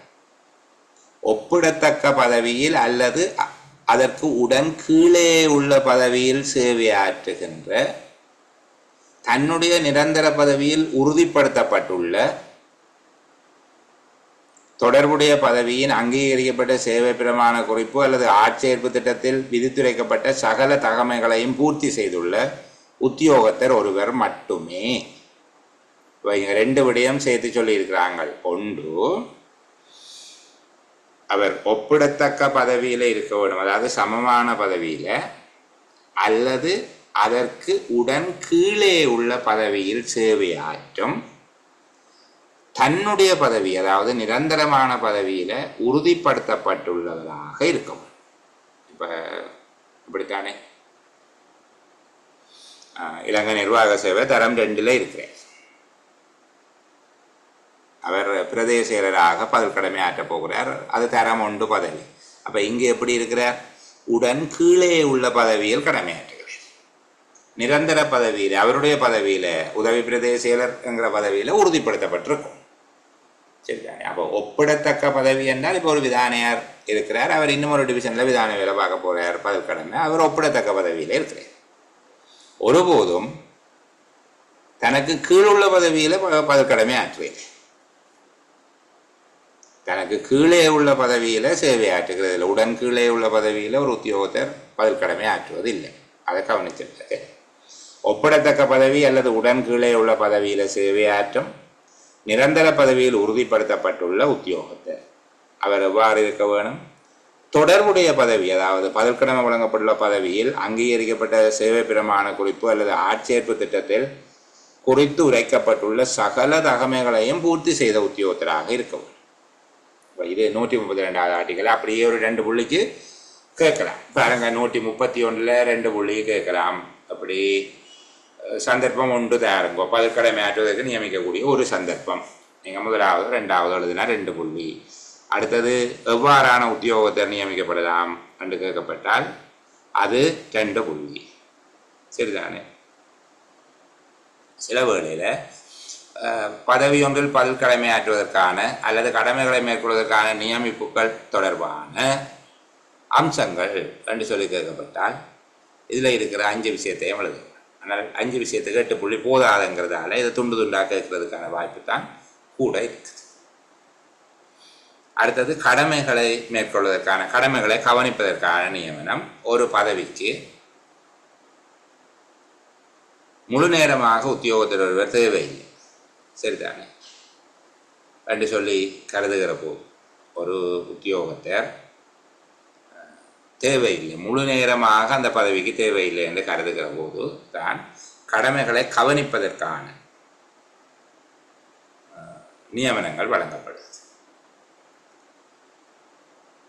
பதில் கடமைக்கு அல்லது கடமைகளை கவனிப்பதற்கான நியமனங்கள் தொடர்பிலான பொது நிபந்தனைகள் என்று சொல்லப்படுகிற 4 விஷயத்தையும் பார்க்க வேண்டும். முதலாவது, அந்த உரிய சேவை பிரமாண குறிப்பு ஆட்சேர்ப்பு திட்டத்தில் சொல்லப்பட்ட தகமை உள்ளவர் தான் நியமிக்கப்பட வேண்டும். இரண்டாவது, உரிய நியமன அதிகாரி தான் அதுக்கு நடவடிக்கை எடுக்க வேண்டும். மூன்றாவது, பதில் கடமை அல்லது கடமையை மேற்கொள்ளுகிற நியமனத்துக்கு ஒருவரை நிரந்தரமாக நியமித்தால் அந்த வினாடியே அது பதில் கடமை ரத்தாகிவிடும், சரிதானே. பதில் கடமை தானாகவே ரத்தாகிவிடும். பதில் கடமை ஆற்றினார் என்பதற்காக அல்லது கடமைகளை கவனித்தார் என்பதற்காக அந்த பதவிக்கு நிரந்தர நியமனம் செய்யப்படும் போது அவருக்கு விசேட முன்னுரிமை அல்லது விசேட அனுகூலம், விசேட புள்ளி எதுவும் வழங்கப்படக்கூடாது. இதில் இந்த 140வது ஆர்டிகல் தெரியாமலே கணக்கு கலவரங்கள் நடக்கிறது. நான் இடத்தை சொல்லியே சொல்லலாம். ஒரு கல்வியியல் கல்லூரியில் பதிவாளர் பதவி என்கிறது MN7 சுப்ரா ரேஞ்சுக்குரியது. அப்போ அதை MN7 அல்லாத ஒரு உத்தியோகத்தர் மிக கண்ணியமாக ஒரு ஆற்றினார், அது வேறு சிறப்பாக செய்தார். அப்போ அவருக்கு பதில் கடமைக்குரிய வேதனை கொடுப்பனவுகளும் நடக்குது. அப்போ அந்த இடத்துக்கு அதிசிறப்பு தர நியமனம் பெற்ற முகாமத்துவ சேவை உத்தியோகத்தர் நியமனம் செய்யப்பட்டதுக்கு பிறகு நியமனம் ரத்தாகியது என்று கடிதம் கிடைக்கவில்லை என்றதுக்காகவே குறிப்பிட்ட சில மாதங்கள் அவருக்கும் பதில் கடமை வேதனத்தையும் வழங்கினார். இப்போ நாங்கள் எங்கே இருக்கிறோம், அது ஒரு பதிவாளர் பதவி. அந்த பதிவாளர் பதவியில் பதில் கடமை ஆற்றியவர்கிட்ட இந்த அறிவு இல்லை என்றால் அவ்வளோ காலம் அவர் பதில் கடமை ஆற்றினதே பெரிய பிரச்சனை, சரிதானே. அதை விட பிரசிடெண்ட்டும் இல்லை அவரும் பதிவாளர் தான், நீங்களும் பதிவாளர் தான், நீங்கள் சம்பளத்தை கொடுங்கன்னு சொல்லி அப்படி எல்லாம் இருக்கிறது. எனக்கு எங்கே இது என்று சொல்லி யாரையும் நோக்கடிக்கிறது இல்லை நோக்கம். எங்களுக்கு இது தெரிய இல்லையண்டா. இப்போ உண்மையில் நிர்வாக சேவையில் இருக்கிறவருக்கு இது தெரியாமல் இருக்கலாம். ஆனால் முகாமத்துவ சேவையில் ஒரு தரத்தில் இருக்கிறவருக்கு, கிளாஸ் 1 சுப்ராவில் இருக்கிறவருக்கு இது தெரிய இல்லையண்டா அந்த அலுவலகம் நிர்மூலம். உங்களோட அலுவலகங்களில் தெரியும், ஏன்னா உங்களோட மேலதிகாரிகள் ஏதாவது தெரிய இல்லையண்டா ஏஓ தான் கேட்பாங்க. ஏஓ என்ன மாதிரி செய்யலாம் என்றால் அப்படித்தான் எங்கள்கிட்ட எண்ணம் இருக்குது. நிர்வாகம் என்றால் அது ஏஓ, நிதி என்றால் அது அக்கௌண்டன்ட். இந்த 2 பேரும் தான் எக்ஸ்பர்ட், துறை சார்ந்த நிபுணர்கள். அவர்கள் அவர்கிட்ட கேட்டுத்தான். நிர்வாக சேவையில் இருக்கிறவர்கள் அவர் ஒரு ஜென்ரல் டாக்டரை தவிர அவர் ஒரு நிபுணத்துவம் வாய்ந்த வைத்தியர் அல்ல. அவருக்கு பொதுவாக எல்லா வைத்தியமும் தெரியும். கண் வைத்தியம், காது வைத்தியம், என்ன முறிவு நிறைவு வைத்தியம் உட்பட எல்லா வைத்தியமும் மேலோட்டமாக தெரியும். ஆனால் நீங்கள் தான் ஸ்பெஷலிஸ்ட் விட்டால் ஆழ்ச்சத்து. அப்படி 140வது ஆர்டிக்கல் எங்களுக்கு தெரிஞ்சிருந்தாலே நிறைய பிரச்சனை தீரும். சரி, ஒருக்கா திருப்பி ஃப்ரெஷ்ஷாக கதைச்சிட்டு முடிச்சிடும், சரிதானே. பதவி ஒன்றில் பதில் கடமை ஆற்றுவதற்கு அல்லது கடமைகளை மேற்கொள்வதற்கான நியமிப்புகள் தொடர்பான பொது நிபந்தனைகள் இப்படியே கேட்கப்படலாம். அதில் வாய்ப்பு இருக்குது. 2 புள்ளி கொடுக்கக்கூடாதுன்னு இல்லை இருக்குது, சரியா. அல்லது நிபந்தனைகள் 2 எழுதுங்கன்னு சொல்லி போட்டு 4 புள்ளியை தரலாம். பதவி ஒன்றில் பதில் கடமை ஆற்றுவதற்கு அல்லது கடமைகளை மேற்கொள்வதற்கு நியமிப்பு தொடர்பான பொது நிபந்தனைகள் 2 எழுதுங்க என்று கேட்கலாம். முதலாவது என்ன சொல்கிறோம், அந்த பதவிக்குரிய சேவை பிரமாண குறிப்பு அல்லது ஆட்சேர்ப்பு திட்டத்தில் குறித்து உரைக்கப்பட்ட சேவைக்குரிய உத்தியோகத்தில் மாத்திரம் நியமிக்கப்பட வேண்டும். அவ்வாறு இல்லாத போது வேறு சேவை ஒன்றின் உத்தியோகத்தர் நியமிக்கப்படலாம், சரிதானே. அவ்வாறு இல்லாத போது சில வேளை SLAஸில் இல்லாவிட்டால் வேறு ஒரு ஆளை நியமிக்கலாம் என்கிறது. அப்போ அந்த சேவை பிரமாண குறிப்பு ஆட்சேர்ப்பு திட்டத்தில் குறித்துரைக்கப்பட்ட சேவைக்குரிய உத்தியோகத்தரை மட்டும்தான் நியமிக்க வேணும். வேறு உத்தியோகத்தில் நியமிக்கக்கூடாதுன்னு இங்கே அடித்து சொல்லியிருக்கு. முந்தி அப்படி பார்த்து செய்யலாமன்றது இல்லை, இப்போ இங்கே நியமிக்கக்கூடாது. அப்போ குறிப்பாக அந்த சர்வீஸுக்குரியவர் தான் இருக்கவும். ரெண்டாவது, ஒரு வருஷத்துக்கு தான் கொடுக்கலாம், ஒரு வருஷத்துக்கு தான் கொடுக்கலாம். அப்போ முதலாவது அந்த சர்வீஸுக்குரியவரை தான் போட வேணும். அது கிரேட் மாறலாம், அதான் ஒப்பிடத்தக்க பதவி அல்லது நேர கீழே உள்ள பதவி என்று சொல்லிட்டோம் முன்னுக்கு. அந்த சேவைக்குரியவரை மட்டும்தான் போடலாம். ரெண்டாவது, ஒரு வருஷம்தான் கொடுக்கலாம். மூன்றாவது, நிரந்தரமான ஒரு உத்தியோகத்தை நியமிப்பு செய்யப்படுகின்ற சந்தர்ப்பத்தில் பதில் கடமை நியமனம் அல்லது கடமையை கவனிக்க நியமனம் ரத்தாகிவிடும். நாலாவது, பதவியில் பதில் கடமையாற்றினார் அல்லது கடமைகளை கவனித்தார் என்பதற்காக நிரந்தர நியமனம் செய்யப்படுகிற சந்தர்ப்பத்தில் அந்த உத்தியோகத்திற்கு விசேட உரித்து அல்லது விசேட அனுகூலம், விசேட புள்ளிகள் எதுவும் கொடுக்கக்கூடாது. இப்போ பாருங்கள், இதுக்குள்ள 4 புள்ளிக்கு தான் விஷயம் இருக்குது. 8 புள்ளிக்கு பெரிய கனதியாக இல்லை. எண்ணங்களை விளங்குதல்லோ. முதலாவது என்ன சொன்னாங்க? அந்த பதவிக்குரிய சேவை பிரமாண குறிப்பு ஆட்சேர்ப்பு திட்டத்தில் எந்த சேவையை சேர்ந்த உத்தியோகத்தர் நியமிக்கப்பட வேண்டும் என்று சொல்லப்பட்டிருக்கோ அந்த உத்தியோகத்தர் மாத்திரம்தான் நியமிக்க வேண்டும், வேறு சேவை உத்தியோகத்தரை நியமிக்கக்கூடாது. ரெண்டாவது, பதில் கடமை அல்லது கடமையை மேற்கொள்ளுகிற நியமனம் 1 வருடத்துக்கு வழங்கப்பட வேண்டும், உச்சபட்சம் 1 வருடத்துக்கு வழங்கப்பட வேண்டும். பின்னர் அதை முடிஞ்சத பிறகு நீடிக்கிறதை பற்றி முடிவெடுக்கலாம். மூன்றாவது, பதில் கடமை அல்லது கடமையை மேற்கொள்ளும் நியமனத்துக்கு உரியவர் அந்த நிரந்தர உத்தியோகத்தர் ஒருவர் நியமனம் செய்யப்படுகிற போது பதில் கடமை நியமனம் அல்லது கடமையை மேற்கொள்ளும் நியமனம் தானாகவே ரத்தாகி விடுகிறது. நாலாவது, அந்த பதவியில் பதில் கடமை ஆற்றினார் அல்லது கடமைகளை கவனித்தார் என்பதற்காக நிரந்தர நியமனம் வழங்கப்படும் போது அந்த உத்தியோகத்திற்கு விசேட உரித்து, விசேட சலுகை, விசேட அனுகூலம், விசேட புள்ளி எதுவும் கொடுக்கக்கூடாது. சரி, இந்த அளவில் நிறைவு செய்து கொண்டு 10வது அத்தியாயம் ரொம்ப இன்ட்ரெஸ்டிங். இது இடமாற்றம், இப்படி சில இடங்கள் கொஞ்சம் கூட கவனம் எடுத்து நாங்கள் பார்க்க வேண்டியது.